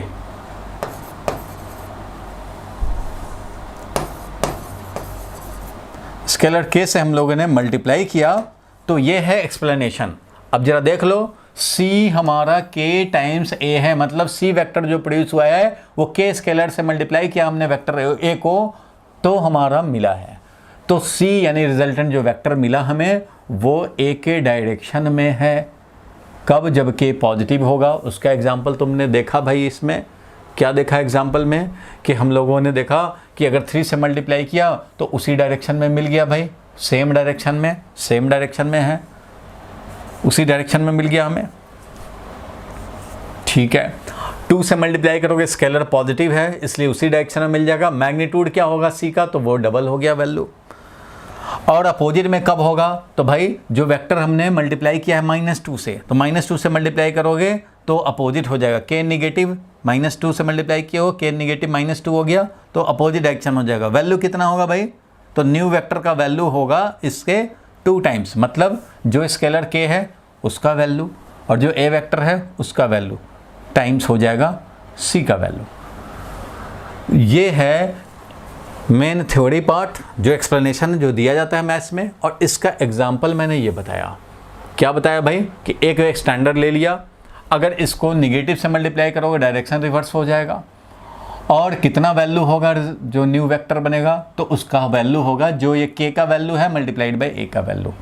ए का वैल्यू 4 है, के का वैल्यू यहाँ पे -1 है, तो ये 4 वैल्यू का ही हो जाएगा। यहाँ पे देख रहे हो 2 से मल्टीप्लाई किया है, 2 से मल्टीप्लाई किया तो 2 तो पॉजिटिव स्केलर है, सेम डायरेक्शन रखा और इसका जो भी मैग्नीट्यूड था उससे डबल कर दिया। 3 से मल्टीप्लाई किया तो 3 से मल्टीप्लाई करना, 3 पॉजिटिव है भाई तो इसलिए सेम डायरेक्शन रखेगा। वैल्यू क्या किया? तो ए का जितना वैल्यू था उससे 3 टाइम्स, तो वही तो मैंने यहाँ लिखा हुआ है के टाइम्स हो जाता है वैल्यू। और अगर -1/2 से मल्टीप्लाई किया है तो ठीक है भाई, निगेटिव है इसलिए डायरेक्शन रिवर्स कर दिया। वैल्यू कितना होगा? तो -1/2 का वैल्यू यानी हाफ, और ए का वैल्यू जो ए का जितना वैल्यू था उसका हाफ कर दिया। -2 से मल्टीप्लाई किया तो भाई माइनस है इसलिए अपोजिट डायरेक्शन में और डबल वैल्यू का हो जाएगा, ए से डबल वैल्यू का हो जाएगा, तो जो ए का वैल्यू है उससे डबल वैल्यू का हो गया।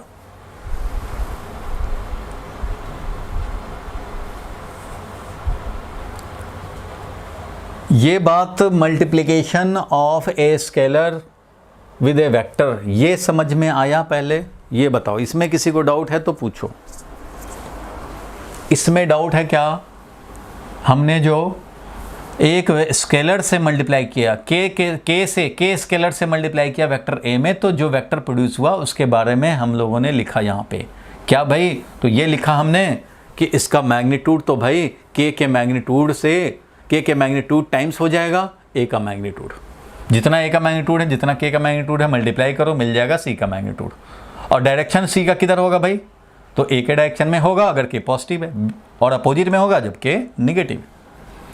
इस सिंबल का मतलब है अपोजिट डायरेक्शन।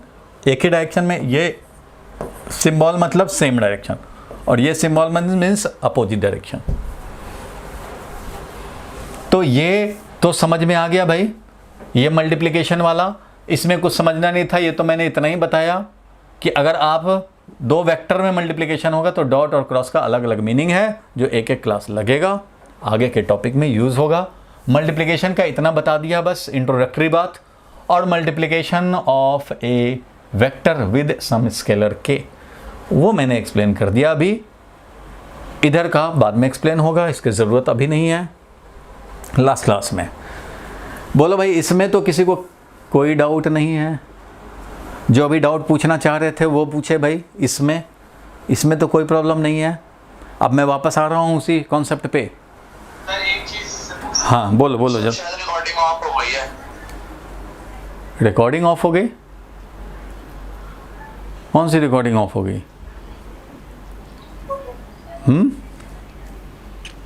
कौन सी रिकॉर्डिंग? सर मुझे ये पूछना था। बोलो। सर जैसे आपने मतलब यहाँ पे स्टिकर और वेक्टर का जो प्रोडक्ट किया, तो वो डॉट प्रोडक्ट किया या फिर क्रॉस प्रोडक्ट किया या फिर इसमें इस वाले में स्केलर के साथ? सर मतलब नॉर्मली जैसे स्केलर और वेक्टर का जब हम मल्टीप्लाई करते हैं तो वो डॉट प्रोडक्ट करते हैं या फिर क्रॉस? देखो, डॉट या क्रॉस प्रोडक्ट का मीनिंग अलग अलग होता है जब 2 वेक्टर में मल्टीप्लिकेशन करते हैं। जब 2 वेक्टर में मल्टीप्लिकेशन करेंगे तो डॉट का अलग मीनिंग, क्रॉस का अलग मीनिंग। अब एक स्केलर को हम लोग मल्टीप्लाई कर रहे हो तो यहाँ डॉट लिखेंगे चाहे क्रॉस लिखेंगे, उससे कोई मतलब नहीं। ये अलजेब्रिक मल्टीप्लिकेशन है, ऐसे भी लिख सकते हो। ये अलजेब्रिक मल्टीप्लिकेशन, अलजेब्रा में जो मल्टीप्लिकेशन होता है वो है। एक वेक्टर, देखो यहाँ पे एक वेक्टर है एक स्केलर है, तो ये मल्टीप्लिकेशन चाहे तो तुम ऐसे लिखो, चाहे तुम ऐसे लिखो, चाहे तुम ऐसे लिखो, इन सब का मतलब एक ही है। ये अलजेब्रिक मल्टीप्लिकेशन है मेरे भाई। जब दो वेक्टर होता है ना तब डॉट का मीनिंग बदलता है, क्रॉस का मीनिंग अलग होता है। इसमें दो वेक्टर के बीच में आप ब्रैकेट नहीं लगा सकते खाली कि अच्छा ये ए हो गया ये बी हो गया, नहीं, इसका कोई मीनिंग नहीं है। डॉट लगाओ चाहे तो क्रॉस लगाओ। तो दो वेक्टर को मल्टीप्लाई करना है तो डॉट या क्रॉस, यही दो ऑप्शन है, तीसरा ऑप्शन नहीं है। लेकिन एक वेक्टर को स्केलर से मल्टीप्लाई करना हो तो कुछ भी लिखो, वो अलजेब्रिक मल्टीप्लिकेशन है। ऐसे लिखो, ऐसे लिखो, ऐसे लिखो, इन सब का मीनिंग सेम है कि भाई ए जिधर है उधर ही रहेगा ये वेक्टर, सिर्फ वैल्यू उसका डबल हो जाएगा, बस इतना ही मतलब है इसका। तो मैंने यहाँ पे कैसे भी लिखा, चाहे हाफ ब्रैकेट करके लिखो या -a/2 लिख दिया या यहाँ पे डॉट लगा दिया या क्रॉस लगा दिया, उससे कोई फर्क नहीं पड़ता है। जब स्केलर से मल्टीप्लाई कर रहे हो तो वो अलजेब्रिक मल्टीप्लिकेशन है। सिर्फ इसका काम होता है मैग्नीट्यूड को बढ़ाना या कम करना। 2 से मल्टीप्लाई किया, मैग्नीट्यूड डबल कर देगा। पॉजिटिव है तो डायरेक्शन सेम रखेगा, निगेटिव है तो डायरेक्शन रिवर्स कर देगा। देखो ये 2a था, डबल वैल्यू का हो गया सेम डायरेक्शन में। -2a है तो डबल वैल्यू का हो गया बट अपोजिट डायरेक्शन में। तो यहाँ पे ब्रैकेट हो, डॉट हो, क्रॉस हो, उससे कोई मतलब नहीं है, सब एक ही है, वो है अलजबरा वाला मल्टीप्लिकेशन। चलो ये क्लियर हुआ डाउट? ठीक है, चलो समझ गया तो बहुत अच्छी बात है। तो अब हम लोग आगे बढ़ते हैं। अब जरा मैं उस पर तुमसे कंफर्मेशन ले लूँ जो बता रहा था अभी। इसमें किसी को कोई डाउट नहीं है कि when we multiply any vector quantity with certain scalar, तो वेक्टर में जब स्केलर से मल्टीप्लाई करेंगे तो रहेगा एक वेक्टर ही, उसको चाहे C बोल के रिप्रेजेंट करो या D बोलो या E बोलो या F बोलो, कुछ भी बोलो, लेकिन ये प्रोड्यूस होगा एक वेक्टर जिसका डायरेक्शन वही होगा जो A का डायरेक्शन है। कब? जब स्केलर मल्टीप्लाइड इज पॉजिटिव। तो इसका समझो, इस सारे एग्जाम्पल का समरी हमने यहां लिखा। C मेरा मिला है K से मल्टीप्लाई करने पे, तो ये C का डायरेक्शन वही होगा जो A का है। मैथ्स में या फिजिक्स में लिखा यही रहेगा, मैथमेटिकल वर्जन यही है, समझने के लिए वो है सब, और सब बिल्कुल वही बात बोल रहा है। लेकिन लिखेंगे कैसे? ऐसे थोड़ी लिखते चलेंगे, लिखना है ऐसे ही कि C अगर K टाइम्स A है तो इसका मतलब दोनों सेम डायरेक्शन में होगा if K is positive, opposite direction में होगा if K is negative. K है वो स्केलर जिससे मल्टीप्लाई किया है, और C का जो वैल्यू होगा वो क्या होगा, तो K का वैल्यू मल्टीप्लाइड बाय A का वैल्यू। पॉजिटिव हो या निगेटिव हो, इसका वैल्यू देखो, इसका वैल्यू देखो, मल्टीप्लाई करो, वही वैल्यू होगा C का। चलो ठीक है भाई, यहां तक आप सब समझ गए। तो अब जरा हम लोग वापस आते हैं इस पॉइंट पे जो थोड़ी देर पहले हम लोग डिस्कस कर रहे थे कि कैसे हमारा भाई यूनिट वेक्टर मिल जाता है। तो देखो यूनिट वेक्टर का अब समझ में आया, क्योंकि डिवीजन आपको उस समय ये नहीं पता था कि स्केलर से कैसे डिवाइड करेंगे। दो वेक्टर में डिवीजन नहीं होता है, एक वेक्टर में स्केलर से डिवाइड मल्टीप्लाई कर सकते हैं। एक वेक्टर में हम लोग 4 से मल्टीप्लाई भी कर सकते हैं और 1/4 से भी मल्टीप्लाई कर सकते हैं। तो 1/4 से मल्टीप्लाई करने का मतलब क्या हुआ, 4 से डिवाइड करना हुआ। तो ये सब तो आप समझते हैं। चलो देखो, एक वेक्टर है मान लो 6 वैल्यू का, 6 मीटर है। ये डिस्प्लेसमेंट मैंने S दिखाया, ये वेक्टर S है जो कि 6 वैल्यू का है। 6 वैल्यू का है तो उसको मैं इंडिकेट करना चाहता हूँ। चलो भाई 1 2 3 4 5 6, चलो भाई ये 6 वैल्यू का ये वेक्टर है। ठीक है भाई, 6 वैल्यू का है। अब हमें क्या चाहिए, यूनिट वेक्टर चाहिए इस डिस्प्लेसमेंट के डायरेक्शन में, unit vector in the direction of displacement S। बड़ा लिख देता हूं, यूनिट वेक्टर चाहिए in the direction of displacement S। तो कैसे निकालेंगे भाई, ये 6 वैल्यू का है, हमें तो 1 वैल्यू का चाहिए, हमें तो ये वाला चाहिए भाई वैल्यू, ये छोटा सा वैल्यू चाहिए, ये वाला, बस ये चाहिए। ये देखो एक 1 वैल्यू का वेक्टर, ये 1 वैल्यू का वेक्टर, ये भी फिर 1 वैल्यू का वेक्टर, ये भी 1 वैल्यू का वेक्टर, ये भी 1 वैल्यू का, ये भी 1 वैल्यू का। इस तरह से इसने 6 वैल्यू का वेक्टर बन गया। 1 2 3 4 5 और ये 6 वैल्यू का बन गया, लेकिन हमें उसका एक चाहिए। इसको बोलेंगे यूनिट वेक्टर, इसको बोलेंगे unit vector in the direction of displacement. कैसे निकलेगा भाई? तो अगर मैं बोलूं कि डिस्प्लेसमेंट वेक्टर जो 6 वैल्यू का है उसमें मैं 6 से डिवाइड कर दूं तो क्या मिलेगा? डिस्प्लेसमेंट जो 6 वैल्यू का था उसमें मैं 6 से ही डिवाइड कर दूं तो इसका मतलब ये हो गया कि हमने 1/6 से मल्टीप्लाई किया। और 1/6 से मल्टीप्लाई करने का मतलब क्या है भाई?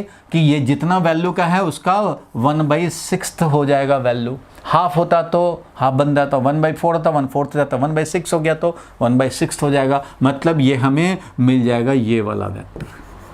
तो यूनिट वेक्टर निकालने के लिए हमने क्या किया भाई? तो हमने क्या किया, तो ये एस वेक्टर था, देखो ध्यान से, ये एस जो डिस्प्लेसमेंट था वो 6 वैल्यू का था और मान लो नॉर्थ की तरफ था, उसमें मैंने 6 से डिवाइड कर दिया तो 6 कैंसिल हो गया। ये जो था वेक्टर वो 6 मीटर था नॉर्थ की तरफ, तो हमने 6 से ही डिवाइड कर दिया तो 6 कैंसिल होकर के 1 वैल्यू का हो गया नॉर्थ की तरफ, तो बन गया ये यूनिट वेक्टर।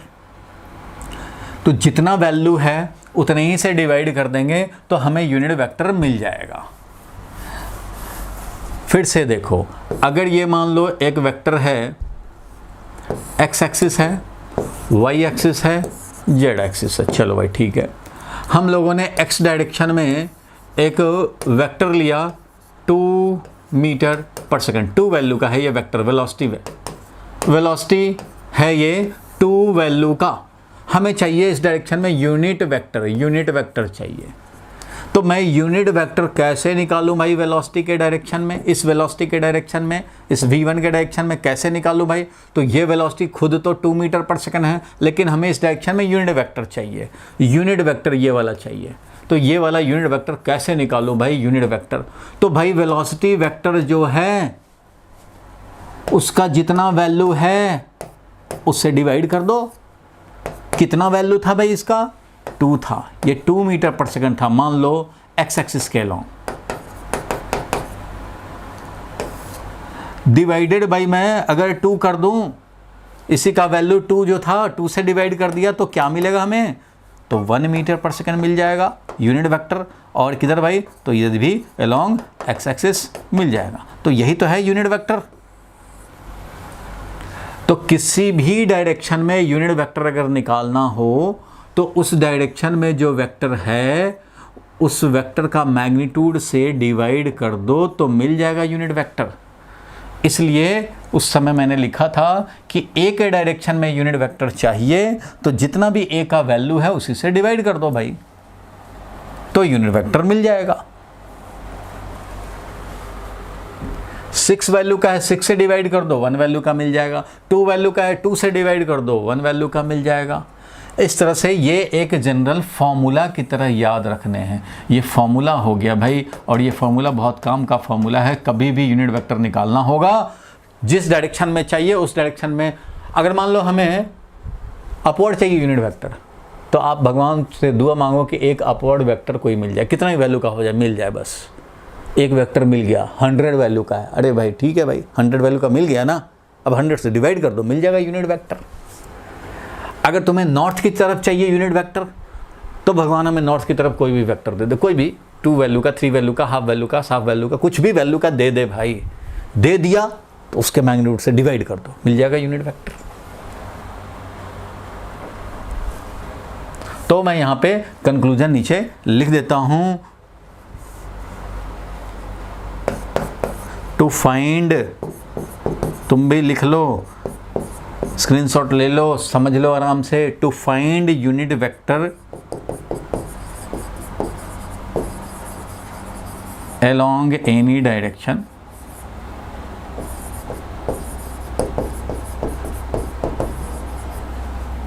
क्या करना होगा? तो स्टेप 1 है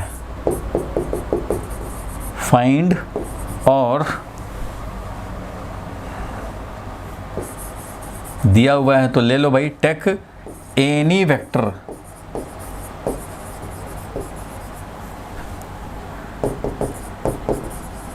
vector in the required direction. जिस डायरेक्शन में चाहिए उस डायरेक्शन में कोई भी एक वेक्टर तुम्हें मिल जाए, या दिया हो तो ले लो। और स्टेप 2 में क्या करेंगे? तो स्टेप 2 में क्या करेंगे? Unit vector will be equal to क्या? तो उस डायरेक्शन में मान लो हमें मिल गया वेक्टर ए, मान लो हमने उस डायरेक्शन में ए वेक्टर ले लिया, तो बस अब ए वेक्टर ले लो और उसी के वैल्यू से डिवाइड कर दो। That is divide the vector by its own magnitude.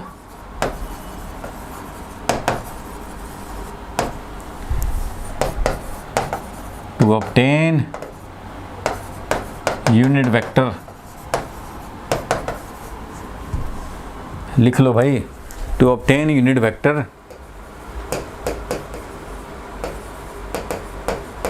in the direction of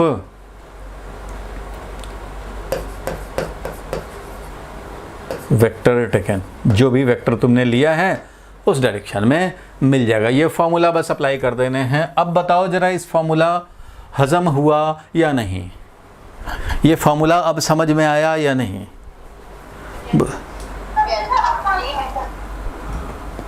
सारे लोग समझ गए, किसी को कोई डाउट नहीं है? अब हमें जिस डायरेक्शन में यूनिट वेक्टर चाहिए उस डायरेक्शन में कोई एक वेक्टर भगवान दे दे, उसके बाद डिवाइड कर दो, मिल गया यूनिट वेक्टर। बोलो भाई, सबको क्लियर है ना? अब तो किसी को डाउट है तो बोले, नहीं बोलोगे मैं आगे बढ़ूंगा। ठीक है भाई, कोई नहीं बोल रहा मतलब सबको क्लियर है। चलो तो आगे बढ़ते हैं। और मैंने यहाँ पे जो पूछा था कि यूनिट वेक्टर आप बना दिए, यूनिट वेक्टर समझ गए, और एक चीज़ मैंने लिखा था unit vector standard unit vector, standard unit vector, चलो उसको मिटा दिया लगता है। तो ये भी आप याद रखेंगे। स्टैंडर्ड यूनिट वेक्टर 3 था, बताया था मैंने 3। कौन कौन भाई? एक्स एक्सिस के अलोंग, वाई एक्सिस के अलोंग एंड जेड एक्सिस के अलोंग। जरा ध्यान देना। अब जरा ध्यान दोगे सारे लोग कि स्टैंडर्ड यूनिट वेक्टर है एक्स डायरेक्शन में। अगर एक यूनिट वेक्टर हमें सबने भाई लड़ाई हो गया कि भाई यूनिट वेक्टर तो स्टैंडर्ड होना चाहिए ना, सबको पता हो ऐसा वेक्टर समझे, तो एक्स डायरेक्शन में यूनिट वेक्टर को आई कैप से रिप्रेजेंट किया गया, वाई डायरेक्शन के यूनिट वेक्टर को, यूनिट वैल्यू का वेक्टर को जे कैप से रिप्रेजेंट किया गया, और जेड डायरेक्शन में यूनिट वेक्टर को के कैप से। ठीक है भाई। अब कोई बोले कि डिस्प्लेसमेंट है, ध्यान देना, अब कोई बोले कि डिस्प्लेसमेंट है 5 मीटर का एक्स डायरेक्शन के अलोंग, तो मैं क्या लिखूंगा? एक्स डायरेक्शन के अलोंग ये यूनिट वेक्टर है, हमें चाहिए displacement 5 metre along x axis. तो ये तो लैंग्वेज में बोल दिया तुम्हें भाई, लेकिन इसका मैथमेटिकल फॉर्म क्या होगा वो जरा समझो। ये स्टैंडर्ड यूनिट वेक्टर है, known to all science students, सबको पता है ये i cap, J cap, k cap क्या होता है, सबको मालूम है। तो ये मैंने बोला कि डिस्प्लेसमेंट रमेश गया है 5 मीटर एक्स एक्सिस की तरफ, तो भाई इस डिस्प्लेसमेंट को रिप्रेजेंट करना हो तो ऐसे नहीं लिखते रहेंगे, ये स्टैंडर्ड वे नहीं हुआ। स्टैंडर्ड वे क्या हुआ? तो स्टैंडर्ड वे हुआ कि भाई यूनिट वेक्टर, मान लो यूनिट वेक्टर हमने लिखा अलोंग एक्स एक्सिस में गया है ना डिस्प्लेसमेंट, तो रमेश का एक्स एक्सिस की तरफ था, तो यूनिट वेक्टर से 1 वैल्यू का हो गया, 1 वैल्यू का डिस्प्लेसमेंट, इसमें 5 से मल्टीप्लाई कर दोगे तो 5 वैल्यू का हो जाएगा डिस्प्लेसमेंट, क्योंकि ये यूनिट वेक्टर है वो आई कैप है, यूनिट वेक्टर ये जो है वो आई कैप है, एक्स डायरेक्शन का यूनिट वेक्टर, और इसमें अगर हमने 5 से मल्टीप्लाई कर दिया तो क्या मिल गया भाई? तो ये मिल गया तुम्हें 5 आई कैप, 5 टाइम्स का हो गया। देखो भाई, एक है आई कैप, दूसरा आई कैप, तीसरा आई कैप, 4th आई कैप और 5th आई कैप।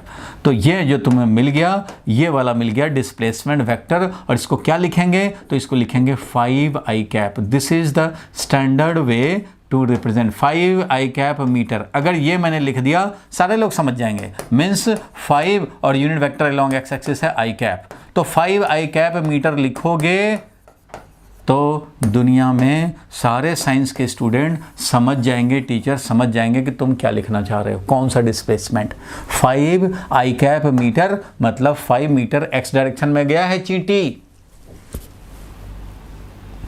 अगर मान लो मैं लिख देता हूं कि initial velocity is 10 j cap metre per second. तो इसका मतलब समझ रहे हो क्या हुआ?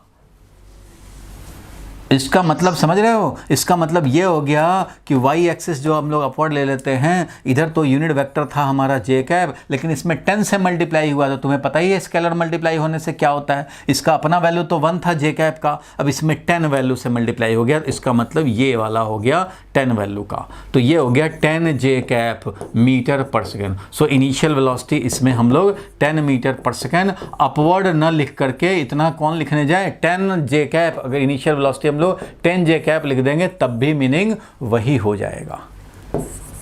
X axis y axis z axis से लेते हैं, ये है जे कैप, 10 जे कैप ये हो गया, ये वाला हो गया 10 जे कैप वेक्टर। मतलब जो वेक्टर तुम दिखाना चाह रहे हो वो ये है 10 जे कैप वेक्टर, ये है। इसलिए अब आपको स्टैंडर्ड यूनिट वेक्टर समझ में आ गया, इसका क्या रोल है, ये रिप्रेजेंट करने में काम आता है। अगर हमें जेड डायरेक्शन में रिप्रेजेंट करना होगा तो वो भी रिप्रेजेंट कर लेंगे। चलो भाई, अब एक क्वेश्चन मैं दे रहा हूं, आप करके बताना। पहले एक पॉइंट लिख देता हूं, इस पे क्वेश्चन दूंगा। टू रिप्रेजेंट, सारे लोग लिख लें भाई, टू रिप्रेजेंट एनी वेक्टर। पहले रिप्रेजेंटेशन बताया था ना कि एरो से रिप्रेजेंट करते हैं। अब देखो, पहले बोला था ना कि हम लोग एरो से रिप्रेजेंट करते हैं। याद होगा मैंने बताया था कि जब भी हम लोग रिप्रेजेंट करते हैं तो रिप्रेजेंटेड बाय एन एरो, जिसका मैग्नीट्यूड होगा लेंथ ऑफ द एरो के, और डायरेक्शन हम लोग एरो से दिखाते हैं। मतलब रिप्रेजेंटेशन में हमने दिखा था, रिप्रेजेंट करने में आपको एरो का मैग्नीट्यूड ध्यान रखते हैं और डायरेक्शन के लिए एरो का डायरेक्शन से इंडिकेट करते हैं। तो उस समय बताया था मैंने कि इसका दूसरा यूनिट वेक्टर से डायरेक्शन बताते हैं। उस समय बोला था यूनिट वेक्टर से डायरेक्शन बताते हैं। तो देखो भाई, यूनिट वेक्टर से कैसे डायरेक्शन बताएंगे, तो वो मैं लिख रहा हूं, to represent any vector quantity. लिखो सारे लोग, बहुत ध्यान से समझने की जरूरत है और एक एक चीज समझेंगे। In standard term,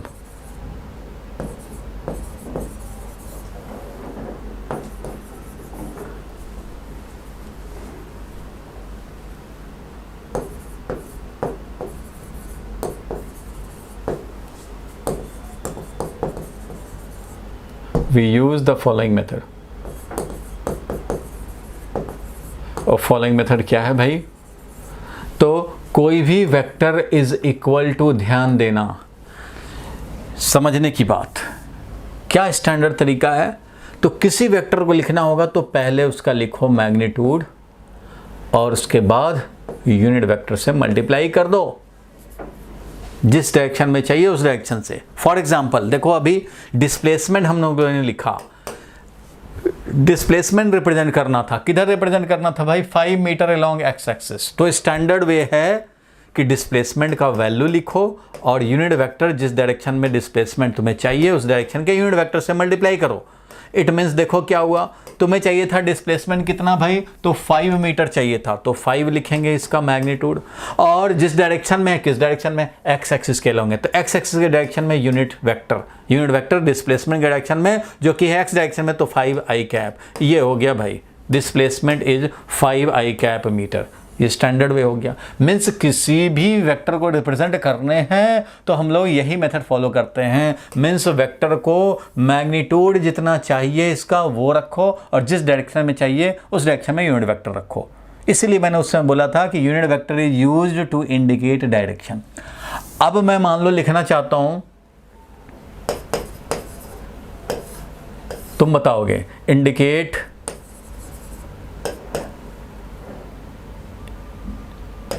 initial velocity, indicate initial velocity u whose value is 5 meter per second but along z axis। तो बताओ भाई क्या हो जाएगा? इनिशियल वेलोसिटी क्या हो जाएगा? 5k cap. तो इनिशियल वेलोसिटी हो गया, इनिशियल वेलोसिटी का वैल्यू, बिल्कुल ठीक बोल रहे हो, और unit vector in the direction of initial velocity जिधर तुम इंडिकेट करना चाहते हो।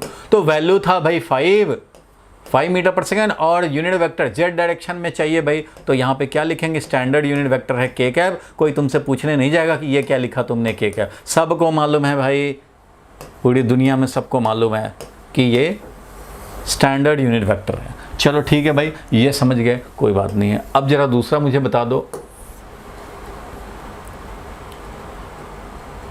Represent a force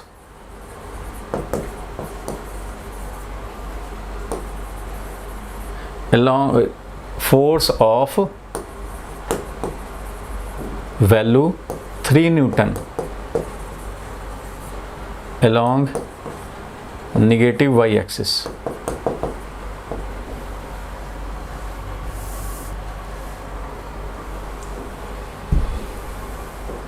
along negative y axis। चलो भाई जल्दी से रिप्रेजेंट करके बताओ क्या होगा। Sir -3j cap. ये एक फोर्स हुआ, स्टैंडर्ड वे है कि भाई इसका वैल्यू लिखो और जिस डायरेक्शन में चाहिए उस डायरेक्शन के यूनिट वेक्टर से मल्टीप्लाई करो। तो ठीक है भाई, हम लोगों ने देखा कि हमें जो फोर्स रिप्रेजेंट करना है वो तो 3 न्यूटन का है, तो ठीक है भाई 3 लिख दिया उसका वैल्यू, न्यूटन तो बाद में लास्ट में यूनिट रख देंगे, 3 है। और जिस डायरेक्शन में चाहिए तो भाई निगेटिव वाई डायरेक्शन में चाहिए, तो निगेटिव वाई डायरेक्शन में क्या होता है यूनिट वेक्टर, तो देखो भाई एक्स एक्सिस की तरफ, वाई एक्सिस की तरफ, जेड एक्सिस की तरफ। एक्स एक्सिस की तरफ 1 वैल्यू का वेक्टर होता है आई कैप, वाई एक्सिस की तरफ होता है जे कैप, जेड एक्सिस की तरफ होता है के कैप 1 वैल्यू का। तो भाई हमें तो चाहिए निगेटिव डायरेक्शन में, निगेटिव डायरेक्शन में चाहिए। तो किस डायरेक्शन में निगेटिव भाई, तो वाई एक्सिस के निगेटिव में। तो इधर है जे कैप और इधर है माइनस जे कैप, इधर यूनिट वेक्टर लेंगे तो क्या लिखेंगे, माइनस जे कैप। अगर वाई डायरेक्शन में जे कैप से रिप्रेजेंट कर रहे हो तो minus y direction, negative y direction में उतना ही वैल्यू का, सेम 1 वैल्यू का, तो -1 कर देने से क्या होगा, तुम्हें पता ही है कि -1 स्केलर क्या करता है, डायरेक्शन को रिवर्स कर देता है, वैल्यू वही रहता है। इसलिए जे कैप में अगर हम लोगों ने -1 से मल्टीप्लाई कर दिया तो माइनस जे कैप मिला, और ये माइनस जे कैप क्या हुआ भाई, तो माइनस जे कैप हुआ unit vector along negative Y axis. J cap है unit vector along Y axis, तो माइनस जे कैप हुआ यूनिट वेक्टर किधर भाई, तो अलोंग निगेटिव वाई एक्सिस। तो इस तरह से यहाँ पे क्या करना पड़ेगा, तो माइनस जे कैप से मल्टीप्लाई करना पड़ेगा, मीन्स ओवरऑल क्या हो गया, -3 जे कैप न्यूटन। इस तरह से इस फोर्स को भी रिप्रेजेंट कर पाएंगे। तो बिल्कुल भाई कुछ लोगों ने करेक्ट जवाब दिया। कोई कंफ्यूजन नहीं है यहाँ तक?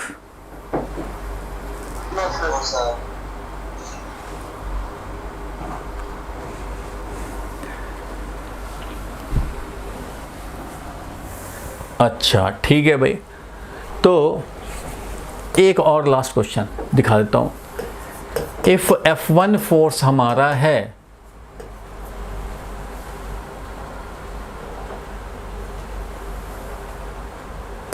Five j cap newton, then represent F2 force of double value and opposite direction of F1। क्योंकि क्लास का टाइम हो गया है तो इसलिए ये वाला करके रिप्रेजेंटेशन तक कम से कम, एडिशन ऑफ वेक्टर अगले क्लास में हम लोग देखेंगे। अगला पूरा क्लास जो जाएगा वो एडिशन ऑफ वेक्टर में ही जाएगा, बड़ा टॉपिक है, इसमें डेरिवेशन भी एक है, तो कोई बात नहीं है, उसको देखेंगे। फिलहाल रिप्रेजेंट करना सीखे। F1 वेक्टर दिया हुआ है 5 जे कैप न्यूटन, -10 जे कैप। तो इसको हम लोग चलो देखते हैं। तो एक तो भाई मेथड वो हो गया, मेथड 1 हो गया कि हम लोग जानते हैं किसी भी वेक्टर में स्केलर से मल्टीप्लाई करने का मीनिंग। अभी कह रहा है कि दूसरा फोर्स जो निकालना है represent F2, of double value and opposite direction, double value का है और अपोजिट डायरेक्शन है। तो भाई सबको पता है कि स्केलर से मल्टीप्लाई करने का क्या होता है हाल। अगर तुम f1 से ऑब्टेन करना चाहते हो तो भाई डबल वैल्यू का चाहिए तो 2 से मल्टीप्लाई कर दो, जितना f1 था उसका डबल हो जाएगा। लेकिन तुम्हें चाहिए अपोजिट डायरेक्शन में तो भाई -2 से मल्टीप्लाई कर लो। स्केलर का मल्टीप्लिकेशन का यही तो मीनिंग होता है, जितना टाइम्स तुम्हें मैग्नीट्यूड बढ़ाना है उतना टाइम्स कर दो, लेकिन डायरेक्शन भी रिवर्स करना है तो नेगेटिव कर दो, पॉजिटिव रखोगे तो डायरेक्शन सेम रह जाएगा। तो इसके बेसिस पे हम लोग बोल सकते हैं 2 -2 और f1 का वैल्यू था 5j कैप, तो ये हो गया भाई -10j कैप। एक तो ये हो गया भाई -10j कैप न्यूटन हो गया, एक ये मेथड हो गया। दूसरा मेथड क्या हो जाएगा भाई, हमें नहीं पता कैसे स्केलर वाला होता था, नहीं पता, भूल गए। बस ये जानते हैं कि किसी वेक्टर को रिप्रेजेंट करना हो तो उस वेक्टर का वैल्यू लिखना होता है और यूनिट वेक्टर जिस डायरेक्शन में ये वेक्टर को रखना है उस डायरेक्शन में यूनिट वेक्टर से मल्टीप्लाई करना होता है। अच्छा भाई, तो f2 कितना वैल्यू का है? तो क्वेश्चन कह रहा है कि f2 डबल वैल्यू का है। डबल वैल्यू का मतलब 10 वैल्यू का है। f2 का जो वैल्यू है वो डबल ऑफ f1 वैल्यू है, f1 वैल्यू है, तो इसका मतलब 2 टाइम्स f1 का वैल्यू तो 5 है, तो इसका मतलब ये 10 है, तो f2 तो भाई 10 वैल्यू का है। ठीक है भाई, डबल वैल्यू 10 वैल्यू, हमने वैल्यू डाल दिया, f2 का वैल्यू डाल दिया। अब यूनिट वेक्टर, अच्छा भाई यूनिट वेक्टर किधर, तो f2 किधर है भाई, f2 का डायरेक्शन किधर रखना है, हमें जिधर रखना है x एक्सिस की तरफ रखना है तो x डायरेक्शन में यूनिट वेक्टर, y की तरफ रखना है तो y डायरेक्शन में यूनिट वेक्टर। अरे भाई तो किस डायरेक्शन में रखना है, तो f1 के अपोजिट रखना है। f1 किधर है, j के तरफ है, y डायरेक्शन में, इसका मतलब इसको -y डायरेक्शन में रखना पड़ेगा, नेगेटिव y डायरेक्शन में, तो नेगेटिव y डायरेक्शन का हम लोग यूनिट वेक्टर डाल देंगे। क्वेश्चन कह रहा है कि अपोजिट टू f1 रखो, तो f1 तो हमारा अलोंग y एक्सिस है भाई, अलोंग y एक्सिस है, इसलिए ये अलोंग नेगेटिव y एक्सिस रखने पड़ेंगे, इसलिए ये वैल्यू हो गया -10j कैप न्यूटन। तो ऐसे भी लिख सकते हैं, बात एक ही है। बोलो भाई, क्लियर हो गया यहाँ तक? Yes sir. Yes sir. तो यहाँ तक आप सब रिवाइज करके और बिल्कुल ओके करके रखेंगे। नेक्स्ट क्लास में addition of vector very very important है। ट्रायंगल लॉ, पैरेललोग्राम लॉ बहुत ज़्यादा इंपॉर्टेंट होगा और वो मिस हुआ तो आगे प्रॉब्लम हो जाएगा। आज का क्लास किसी से लिंक्ड नहीं था, लेकिन अगला क्लास इस क्लास से लिंक्ड होगा, इसलिए हाँ बोलो, कुछ बोलना चाह रहे हो? सर ये तो आपने मतलब जैसे ये जो हमने j कैप i कैप ये यूज किए, मतलब ये किसी एक्सिस के अलोंग, अगर मतलब जैसे कोई पॉइंट है x, y कोऑर्डिनेट का, तो उसे हाँ वो आएगा आगे, वो आएगा आगे, रिजॉल्विंग अ वेक्टर में आएगा। एक टॉपिक होता है resolving a vector quantity, addition के बाद आएगा, अभी नहीं समझ में आएगा। अभी सिर्फ x y z के अलोंग वाला रिप्रेजेंट कर पाएंगे। अब कोई ना तो प्योरली x में है ना y में है, किसी स्पेस में है, ठीक है, तो उस वाले को हम लोग रिजॉल्व करके देखते हैं, वो आगे समझ में आएगा, अभी वो टॉपिक नहीं आया, वो आएगा आगे। अच्छा बात है, हाँ बोलो। सर ये अगर हम इस क्वेश्चन में अगर x एक्सिस पे पॉइंट चाहिए होता है तो हम क्या लिखते हैं, अपोजिट डायरेक्शन की जगह? क्या x एक्सिस की तरफ? सर अगर हम सर x एक्सिस पे चाहिए होता है कोई पॉइंट तो हम अपोजिट डायरेक्शन की जगह क्या लिखते हैं? कहाँ अपोजिट, x डायरेक्शन में तो फिर तो लिखना पड़ेगा ना तुम्हें कि x डायरेक्शन में है। अभी जो क्वेश्चन में दिए हैं तुम्हें कि इसके अपोजिट में करना है, तो इसके अपोजिट में करना है तो इधर कर दिए। अगर तुम्हें दे देता क्वेश्चन में कि इसका डबल वैल्यू का लो और x डायरेक्शन में रखो, तो भाई डबल वैल्यू का 10 कर देते, इधर i कैप लिख देते। कोई बोलता कि अच्छा ट्रिपल वैल्यू कर लो, निगेटिव x एक्सिस की तरफ रख लो, तो भाई ट्रिपल वैल्यू यहाँ पे कर देते 15 और निगेटिव एक्सिस की तरफ -i कैप कर देते। तो जिधर डायरेक्शन होगा उधर का यूनिट वेक्टर लेंगे और जितना वैल्यू होगा वो डालेंगे। स्टैंडर्ड कन्वेंशन क्या? स्टैंडर्ड कन्वेंशन यही तो था जो इधर लिखा हमने कि किसी वेक्टर को रिप्रेजेंट करते हैं, तो यही तो है स्टैंडर्ड कन्वेंशन। वैल्यू लिखो, यूनिट वेक्टर वैल्यू लिखना है, यूनिट वेक्टर लिखना है, सब में वही काम करने हैं। वैल्यू लिखो, यूनिट वेक्टर से मल्टीप्लाई करो भाई। इसलिए बोला कि unit vector is used to indicate direction. अगर एरो में दिखाना है तो एरो का डायरेक्शन से हमें वेक्टर का डायरेक्शन पता लगता है, राइट वर्ड है कि लेफ्ट वर्ड है। बट मैथमेटिक्स में, स्टैंडर्ड वे में, फिजिक्स में, मैथ्स में लिखना हो तो हर जगह एरो नहीं ड्रॉ करते चलेंगे। ये ऑलरेडी पता है हमें कि आई कैप, जे कैप, के कैप क्या होता है, ये सबको नोन है, इसलिए इस टर्म में आंसर लिखे जाते हैं और इस टर्म में आंसर लिख दिए तो ये ओके है।